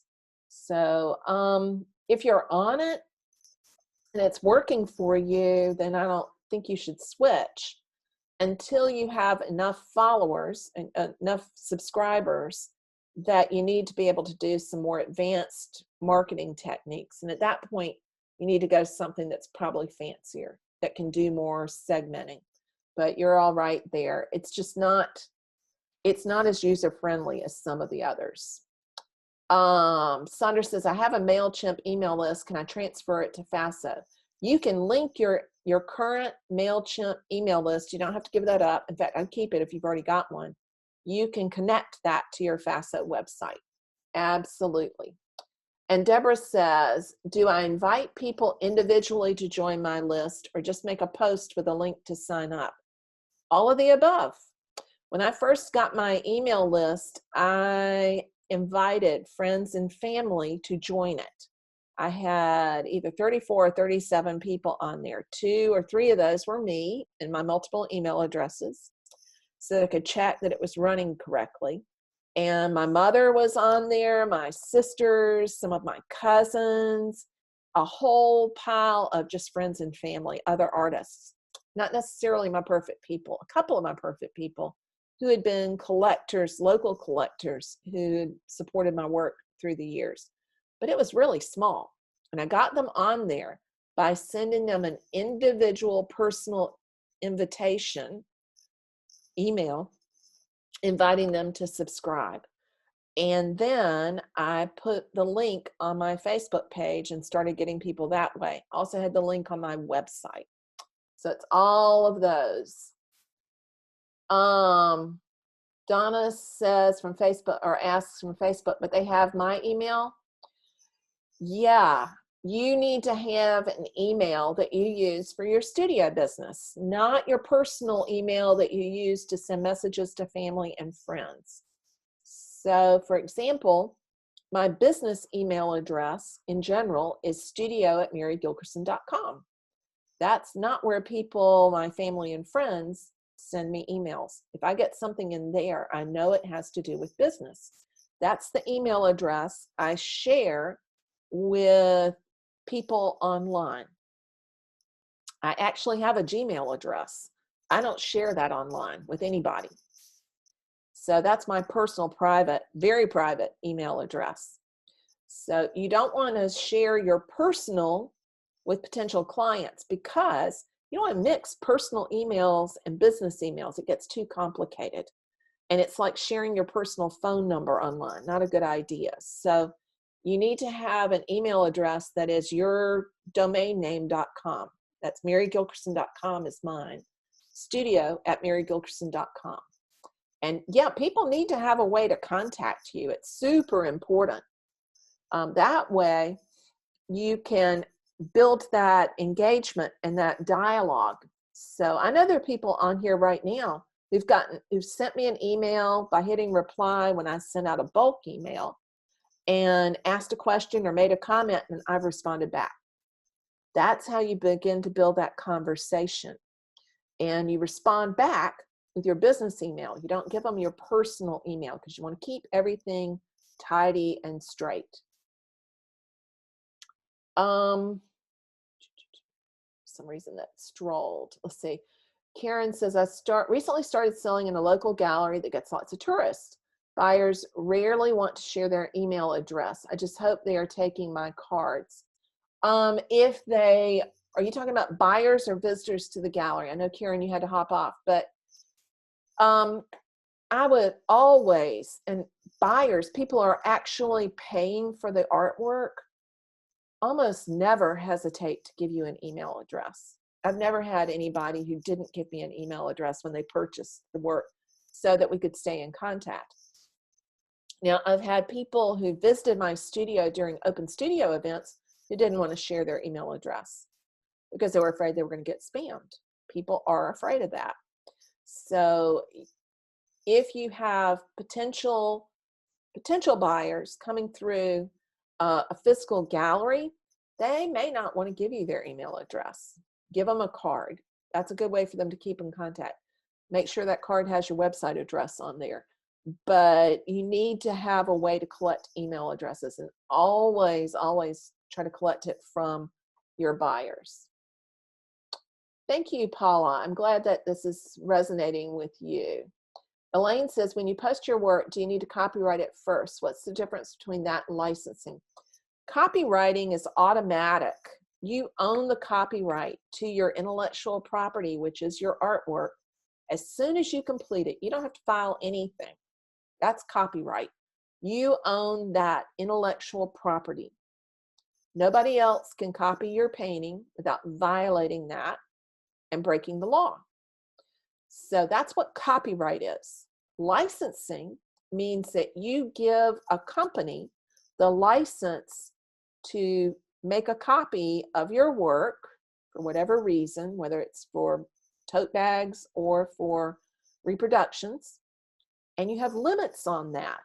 So they don't own the copyright.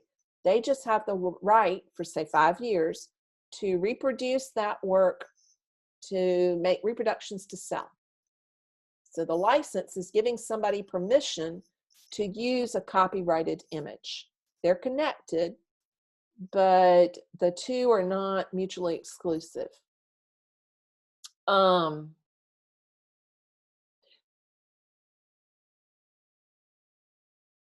Ginger says, I found a lot of FASO emails notifying me of people who had signed up to receive emails from our website in my junk folder.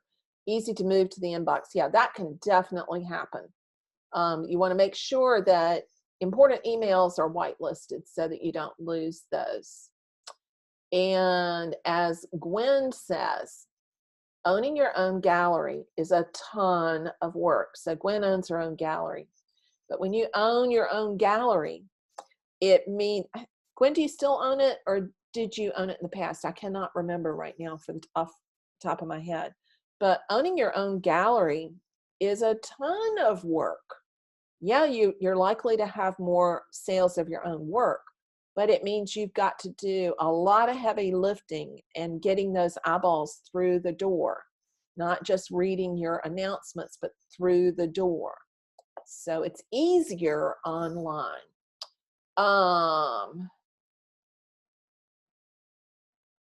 Karen says, I'm starting with the cheapest FASO website. Will I have MailChimp with that? MailChimp doesn't come with FASO, but you can link MailChimp to your FASO account. Now, I think what you need to do is ask FASO whether or not you can, if you can link it, it would be there under newsletter on your dashboard. I believe you can still link MailChimp even with the cheapest account. But if not, it's worth it to upgrade. But check with FASO support about that. Kathy says, an interior decorator contacted me through FASO about a large landscape painting. Awesome. That's the power of showing up. I reached out to her in an email and a call. She called back, but said she didn't have time to talk right then. She hasn't called back. Should I reach out to her through another email or just let it slide? Follow up, follow up, follow up. Yes, write her another email. Absolutely follow up with her again. Kurt says, does Facebook, etc., keep track of sales? And do we need DBAs? Will you be addressing tax ramifications? Whoa, no, Facebook doesn't keep track of your sales at all. You're not selling through Facebook as a shopping cart. Facebook allows a certain amount of that. I would never use them as a shopping cart. No, Facebook does not keep track of your sales. Sell off of your own website, not directly off of Facebook. Selling directly, meaning having a shopping cart on Facebook, there are ways to do that. It's still not purchased through Facebook as the payment gateway. There are ways to do Facebook as a payment gateway, but I would not ever recommend that. So no, Facebook's not keeping track of your sales. Tax ramifications are different depending on what country you're in, what province, and what state you're in. So there's no way for me to address that in any sort of uniform way, because we've got people in the workshop and in my courses from all over the world, and I am not a tax lawyer. But what you do have to do is track your sales. No matter where you live, they're going to want to know how much you've sold, what your expenses were, and what your income was. So you got to have income and expenses and keep up with it. But the easiest way to get ahead of what the tax ramifications are, because you do have to pay taxes on income, is to contact whatever kind of small business bureau is in your local municipality, because they will be familiar with the state or province laws and the federal laws of wherever it is you live. So no, we're not going to be addressing that at all in the workshop, and I don't address that in my courses either, because it's so location specific. Other than saying, yes, you have to consider tax ramifications, and here's where you go to find it. Go to your local small business administration. Most municipalities have an office that's there to assist small business. That's where to go to. Catherine on Facebook says, should I switch my emails from MailChimp to FASO? No, if you've already got a MailChimp account, I would just link it to your FASO account. I wouldn't switch. FASO definitely helps to promote things, but you can absolutely link your Facebook account in your FASO dashboard so that it is still your email service provider. Awesome. I'm glad you're enjoying, all y'all are enjoying this. Claire says, how to write something that is strong but not pretentious. I'm so tired of pretentiousness in art speak. I totally get you, and I agree. That's what I was talking about with don't use art speak. Think about talking like you would to your best friend, and sometimes it helps to get your best friend to sit across from you with a cup of coffee so that you can practice the language and listen to the questions that she or he has about what you're saying. When I first started my online business, I was part of an entrepreneurship course that was run, it's run all across the country by the Kauffman Foundation. It's Fast Track. And the course had people who were starting all kinds of small businesses, from a radio show, a green mobile car wash, a green physical permanent car wash, iPhone cases, other products that had to be produced in China. So there were people in there that were not artists. I was the only artist.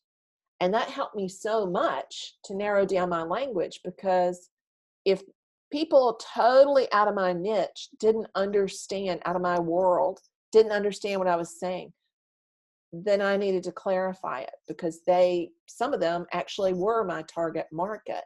It's just they weren't other artists, and I couldn't use art speak to talk about what I was doing.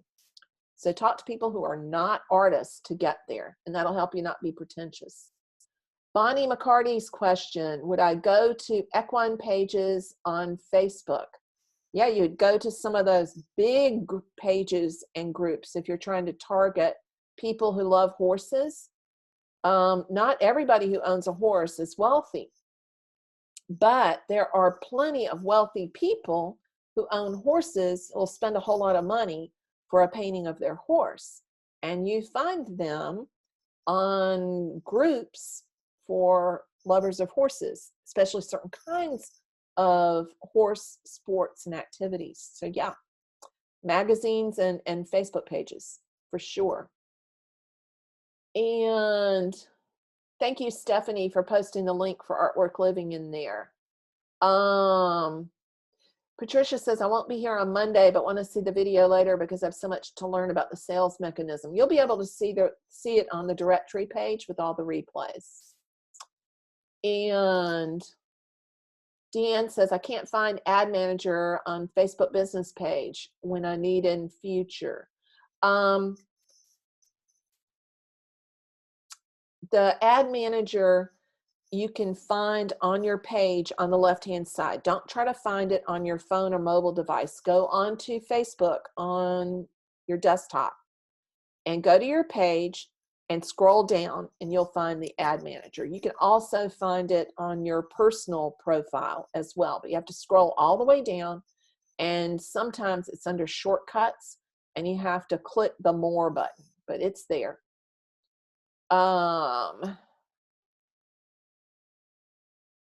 Christine from Sesta from Facebook says, how do you get in front of a website or magazine like you mentioned? So you can target, if they're big enough, you can actually target them with ads. But if you're trying to do it organically, you go in there and you hang out in the group and you make comments and talk about content that your perfect people would love. What you don't do is go in there and spam and say, come over to my website and take a look at my paintings, because that's spammy. But if you are in there and making content, comments that are in alignment, people will click on your profile to come find you. So that's how you bring them back. Leslie's laughing at my saying, suck it up, buttercup. Yeah, that's a Southernism too. I think you hear it all around the country though.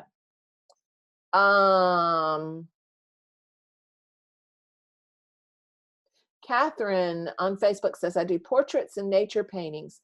Do I separate the marketing for that? Nope. You can talk about both things. Look for what's common in both of them. I create paintings of landscapes and people and then talk about what it is that's common about both of them. And yes, it goes to your art and sales page on your website. Cool. Elaine says, so it's okay to lead people to your business Facebook page in a post on your personal page. It sure is. And Paula says, how should we let people know that we now have a website? You can announce it on your personal profile. You can say, I am so excited to announce that I have finally created my own website at myname.com. And as long as that page that they're going to doesn't say, buy my art, you're fine. That's not too promotional. So you can do that. Yeah, don't worry about it. I may have scared you there too much, Paula, but I really want people to be careful about it. So Tanya, I think I just answered your question earlier about going from personal to business profile. Kirk says, I already have a website that I built myself and pay for a hosting service, so can't justify the increased expense of going to FASO. You may not need FASO if you know how to build a website. So if you've already done it and you understand how it works, don't reinvent the wheel. You don't need to move over there just because it's made just for artists. If you understand WordPress or if you understand website design and you've created your own, stay where you are. you're fine where you are. And Faso is not where you would go to get an email platform with your current server. I would go to MailChimp. MailChimp will link with your website. You just have to connect them up and you embed the form on there. MailChimp is free for the first 1,000 to 2,000 subscribers. So you can get started without any expense at all. So just go to MailChimp, Kirk. You don't need Faso at all. Not at all. Patricia says, do you create a separate art account on Instagram? Yep. You create a separate business account for your art on Instagram.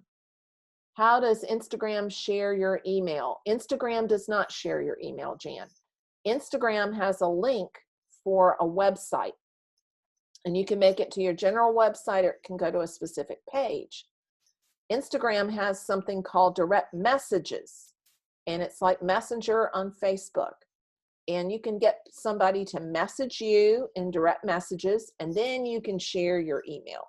But Instagram's not going to do it for you, and Facebook won't do it either. You have to get people to go into Messenger or direct message in order for you to share your email or get their email if you're trying to do a one-on-one communication.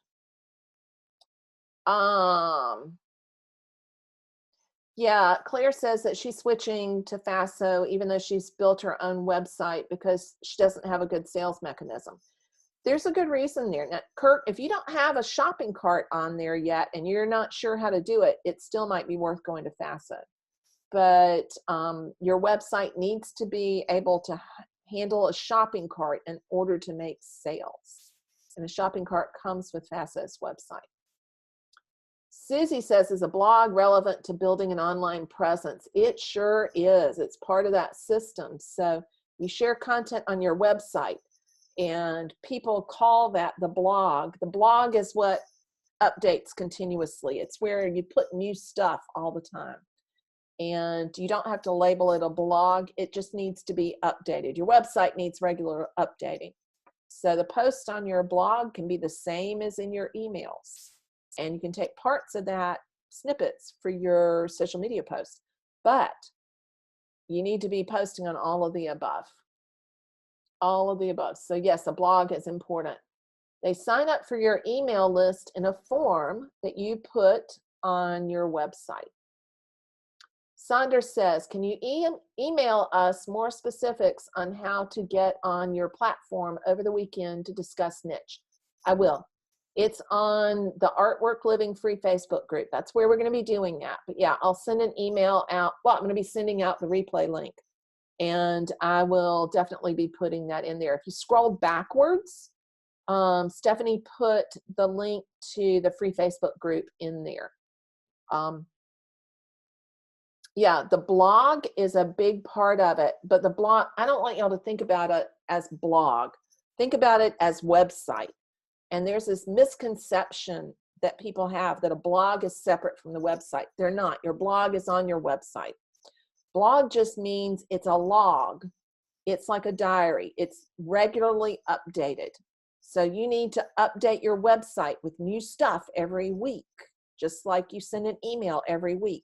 And it's the same thing, exact same thing. So for example, let's go over, I'll share really quickly here. Get to the right place. So if you go to my website,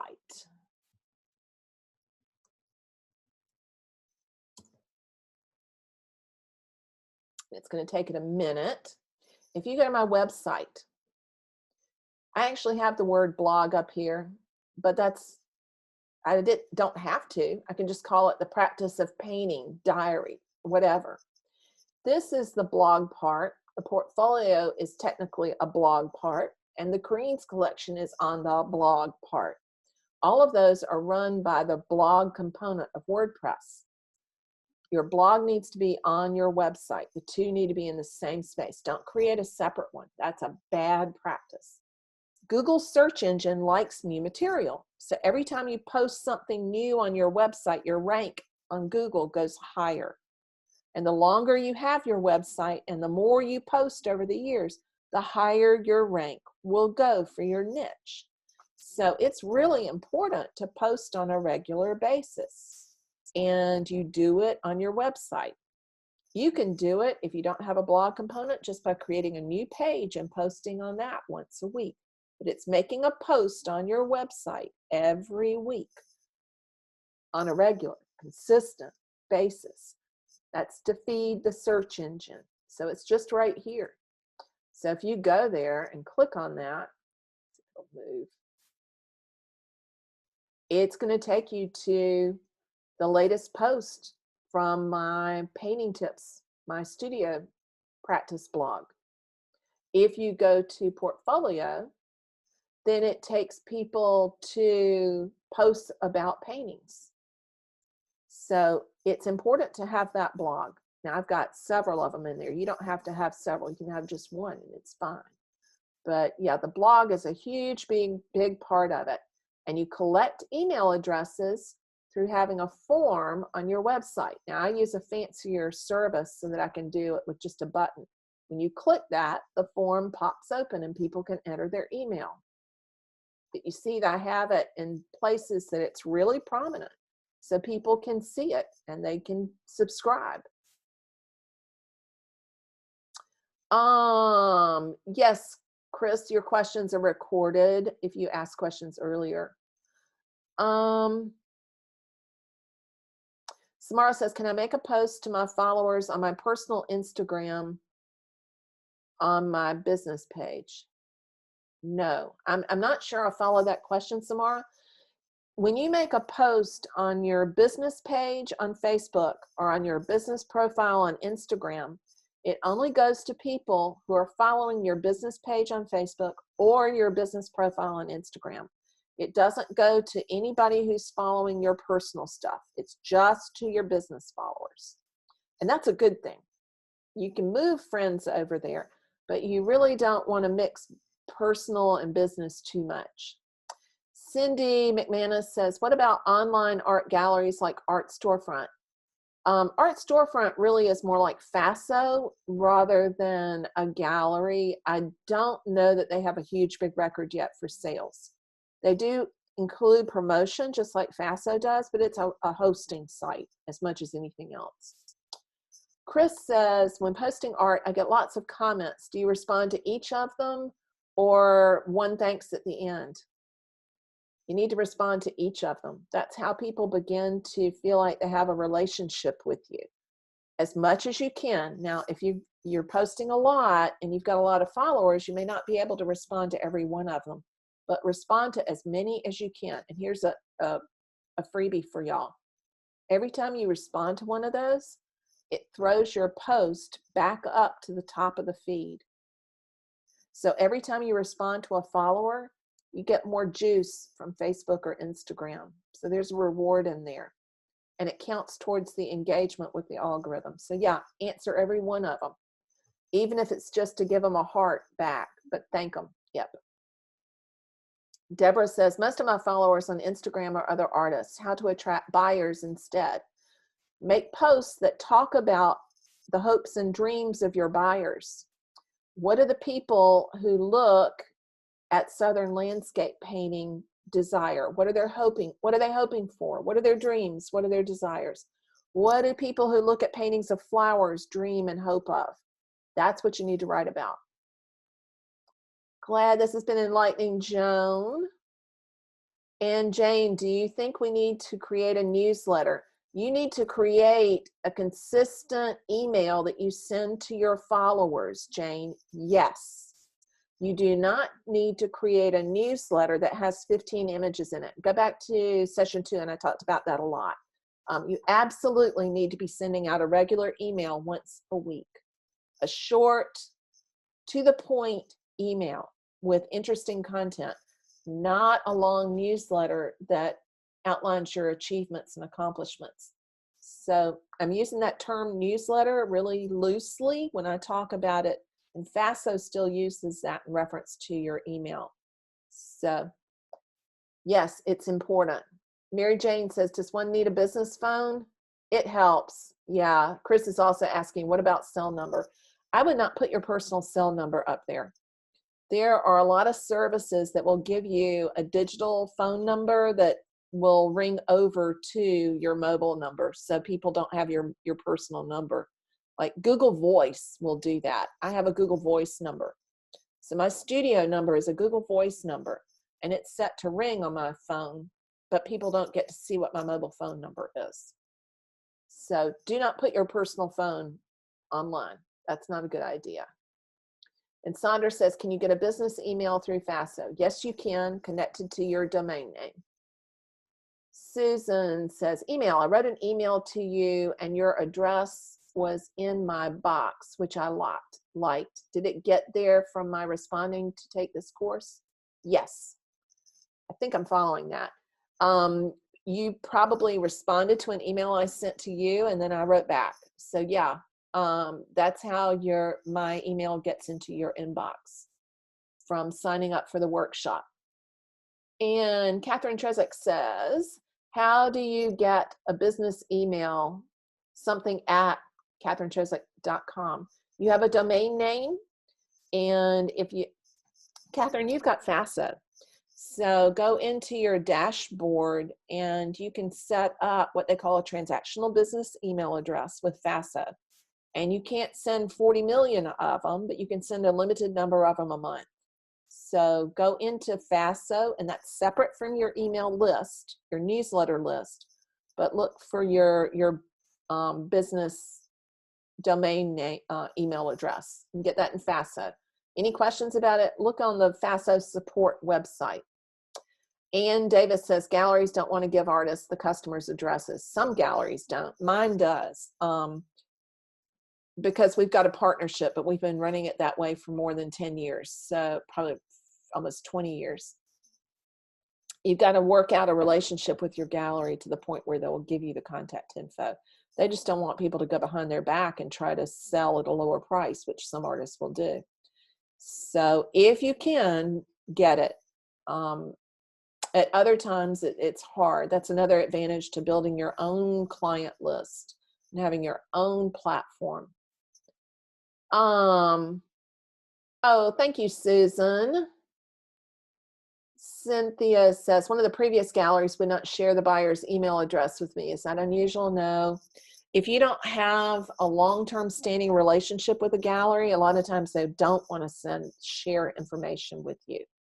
But I've never stayed with a gallery that wouldn't share the information. The ones that I've had good long-term relationships have always felt fine about sharing that because they know I won't go behind their back. So you have to work out a trusting relationship with a gallery, and that's easier to do once you have your own platform up and everybody feels comfortable and the gallery knows that you're not going to try to undermine what they do. Elaine says, I sell from a gift store gallery. I think the establishment prefers all correspondence go through the shop. Yeah, that happens a lot, and it's harder when you're working with another venue to get that contact info. Another reason to have your own email list. Kate says, MailChimp has ceased to have a relationship with Shopify. Yeah, they had a breakup. I don't think that's a reason not to use MailChimp, and it's not a reason to not use Shopify. It's just between the two of them. There are still other ways to connect those together with other tools, and I don't want to throw too much info out there for people, but there are connectors that will link those together still. So yeah, they had a little breakup, just like when cable companies have fights with networks. It was really silly, but yes, they did fight. But Zapier will connect the two of them together. Virginia says, own a gallery since 2003. Yes, it's a ton of work. Now I'm an absentee owner, but loved all the work involved. Savvy customers will find you even if the gallery does not share contact info. That's true. They know how to look for people online. Another reason to have that online presence. Chris says, do you give out your cell number or get a special one for business only? Get that special business only one. Go to Google Voice and get one there. There are a couple of other service providers that have appeared since I got Google Voice. So I can't remember what they all are, but I just have it ring over to my cell number. If they are a client I've had for a long time, I don't mind giving them my cell number. I think probably a couple people on right now that have my cell number. but I don't give my cell number out to people on my website. Virginia says, do I get the subscription from the domain provider or the website host? My domain is with lowerhosting.com and my website is with Wix. I think you're talking about your email service, and that's a whole different thing. I would go to MailChimp, Virginia. If you've got your website on Wix, then I would go to MailChimp to get an email service provider. You have the platform that hosts your website, and then you have your website, and then you have the domain provider. I know it sounds like a whole lot of different stuff and pieces, but yeah, you still need an email service provider. I would go with MailChimp. Susan says, Martin Short was hilariously funny with Art Speak. I was rolling in the aisles and Father of the Bride, both releases. Yes, there's a lot of really hilarious Art Speak out there. Sometimes it's over the top. You mean your subscription email account? Yeah, MailChimp. Go with MailChimp. Thank you. You're awesome, Kurth. I'm glad it helped. Leslie said, I also took a business class, non-artist, and learned how to create a plan for myself. Yeah, I think it helps. It helps a lot. Samara says, hashtags important. Yes, on Instagram, they're crucial. On Facebook, they'll hurt you. I know it sounds weird, but yes, on Instagram, yes. On Facebook, no. Pinterest, no. So hashtags are an Instagram thing. Susan says, horses, I'm in the bluegrass country. Awesome. I'm jealous. And yes, I'm familiar with Artwork Archive. We talked about that a little bit Wednesday. It is an inventory system. It's not a sales mechanism. Artwork Archive is a way to keep up with your paintings and have an inventory list. It's not a website. It's not an email service provider. You don't necessarily have to have it. If you've got a shopping cart, you can keep your inventory list in there. Claire says, how do I find our directory page? The directory page for the workshop is in the email. It's where the replays are. So if you go to the email that came with the link to the replay, it will take you to, when you click the link that's in your email, it will take you to the directory page. And it is, let's see if I can remember off the top of my head. Here it is.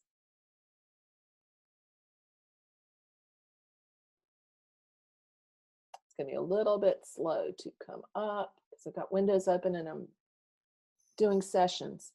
So here is the link to the replay page. I'm going to pop it here into the chat roll, but it's also in the emails. Just click the replay link and it'll take you to the directory page. So it has the replays from the last 2 sessions right here. And that link to the Thriving Artist Roadmap is right here. When you click that, it'll download. Up here are the links to join the live events. So you can join the live session straight from here. Right here is the link to the free Facebook group. So just go to maryGilkerson.com/workshop-concierge. That's the directory page. And Stephanie shared that in here again too. I sell my paintings and I teach, says Bobby. This is Bobby Heath, I'm going to guess.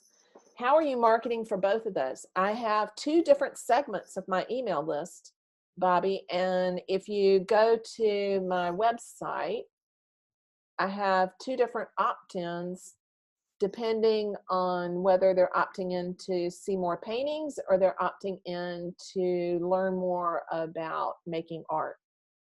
So I segment my list. So people on my email list for paintings who are not artists don't get the art tips. That's how you do it. You segment it out. And you have 2 different marketing streams that way. I already answered Beverly's question about Facebook business page to personal page. Sue says, will FASO help you get a biz email if you don't already have one? If you are, FASO comes at the gold level with your domain name, and your business email comes with that. So yes, it does. Carolyn says, do you know if Constant Contact will link to my website? You embed the Constant Contact form on your website. Yes. There's not a link. You can include a link in your emails to your website, but you're not linking Constant Contact to your website. It's the other way around. Colleen's question from Facebook, where do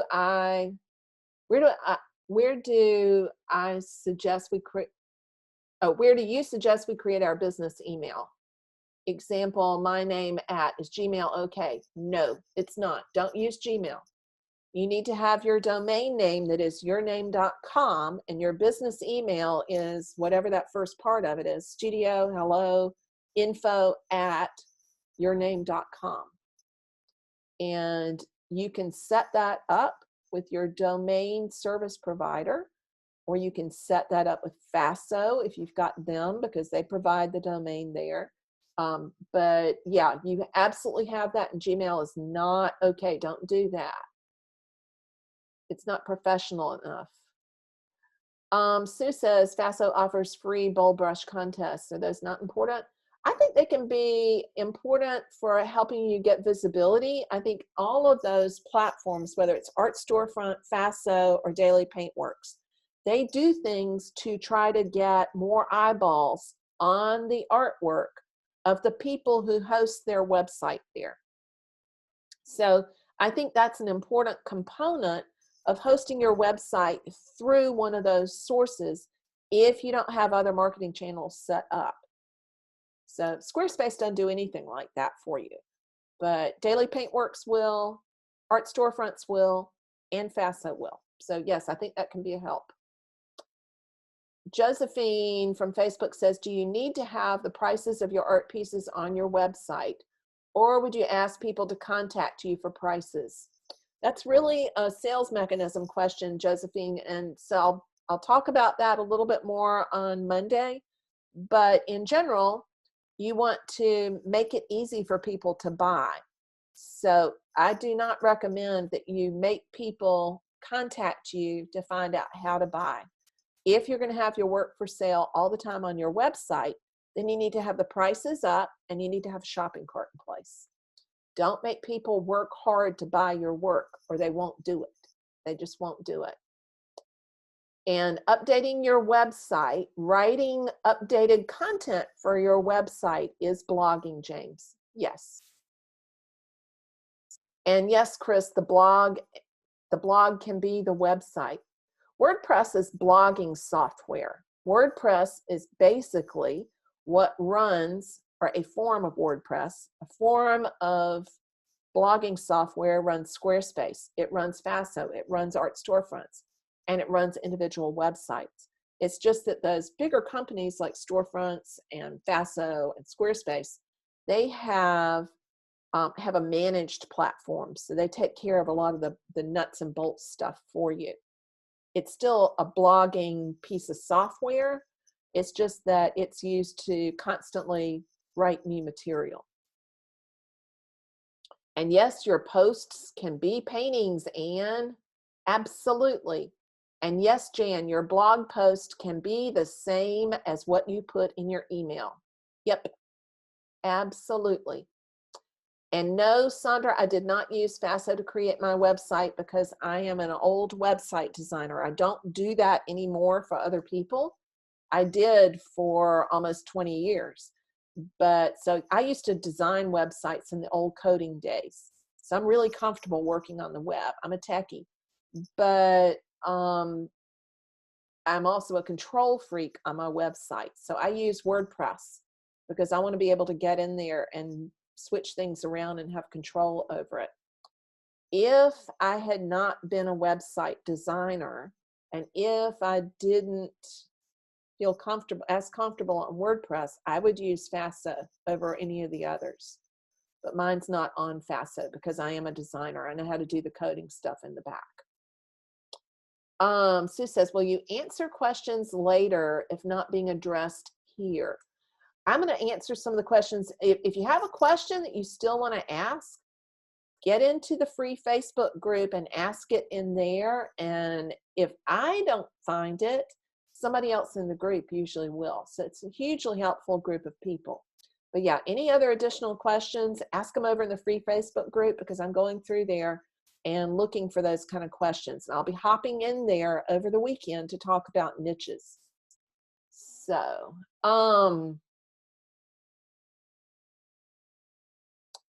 let's see, does Shopify compare with FASO?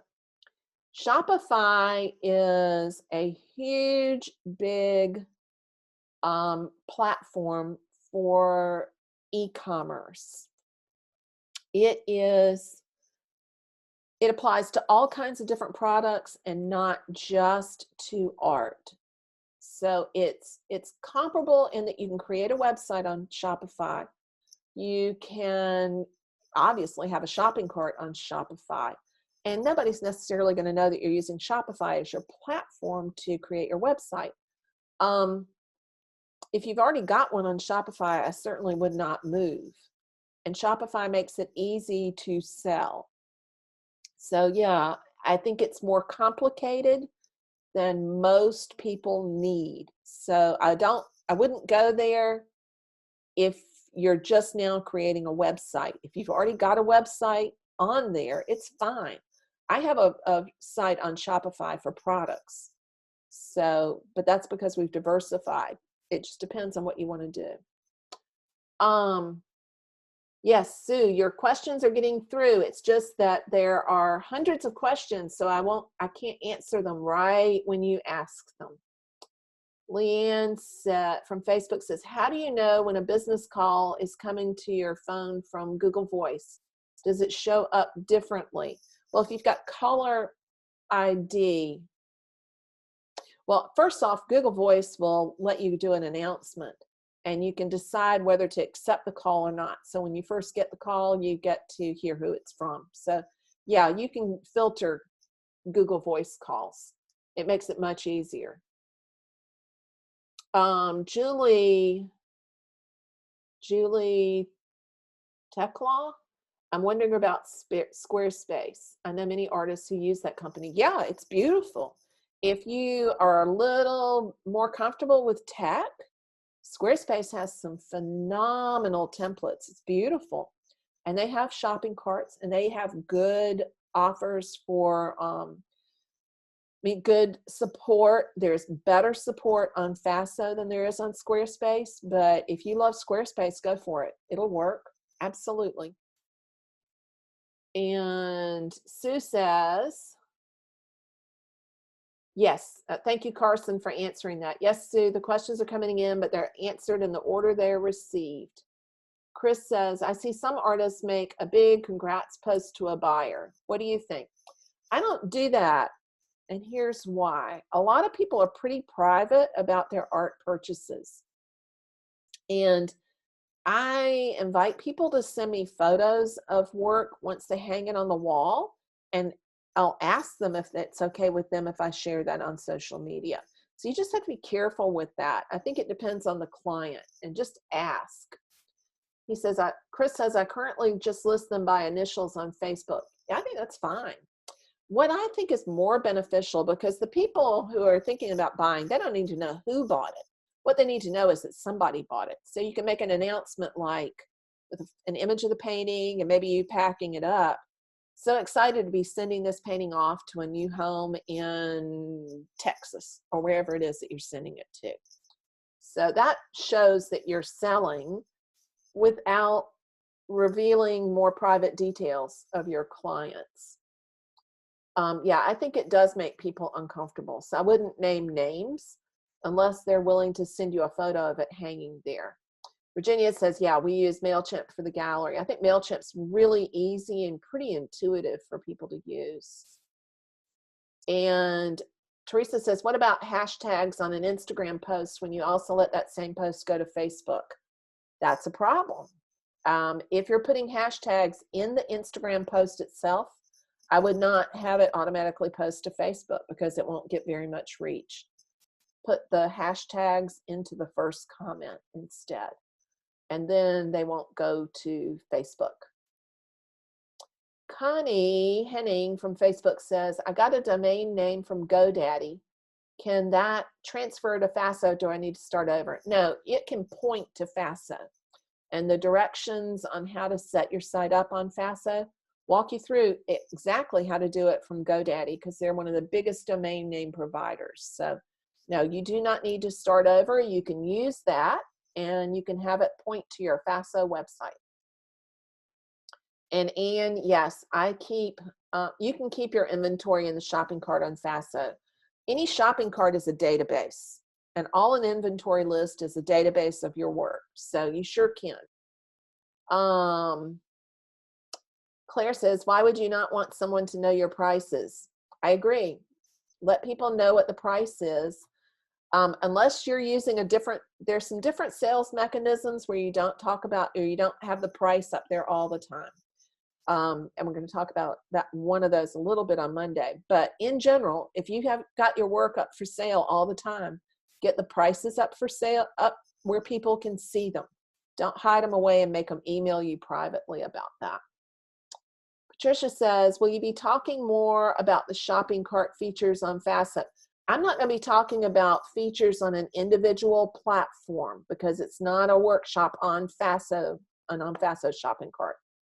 I'm going to be talking about the sales mechanism and about the role that shopping carts in general play, but I'm not going to be talking about how you set up a shopping cart on FASO.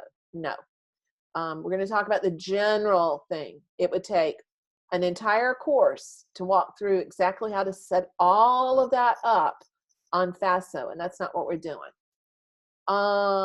Mary says, do you post your niche statement on your homepage of your website?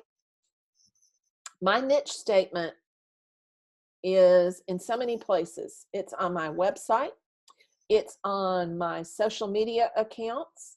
It's in my brain. It's on my business cards. It's everywhere. So yes, you do.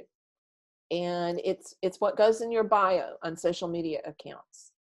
And Sue, I'm not sure what Google Voice costs now. I got it a long time ago and it was free.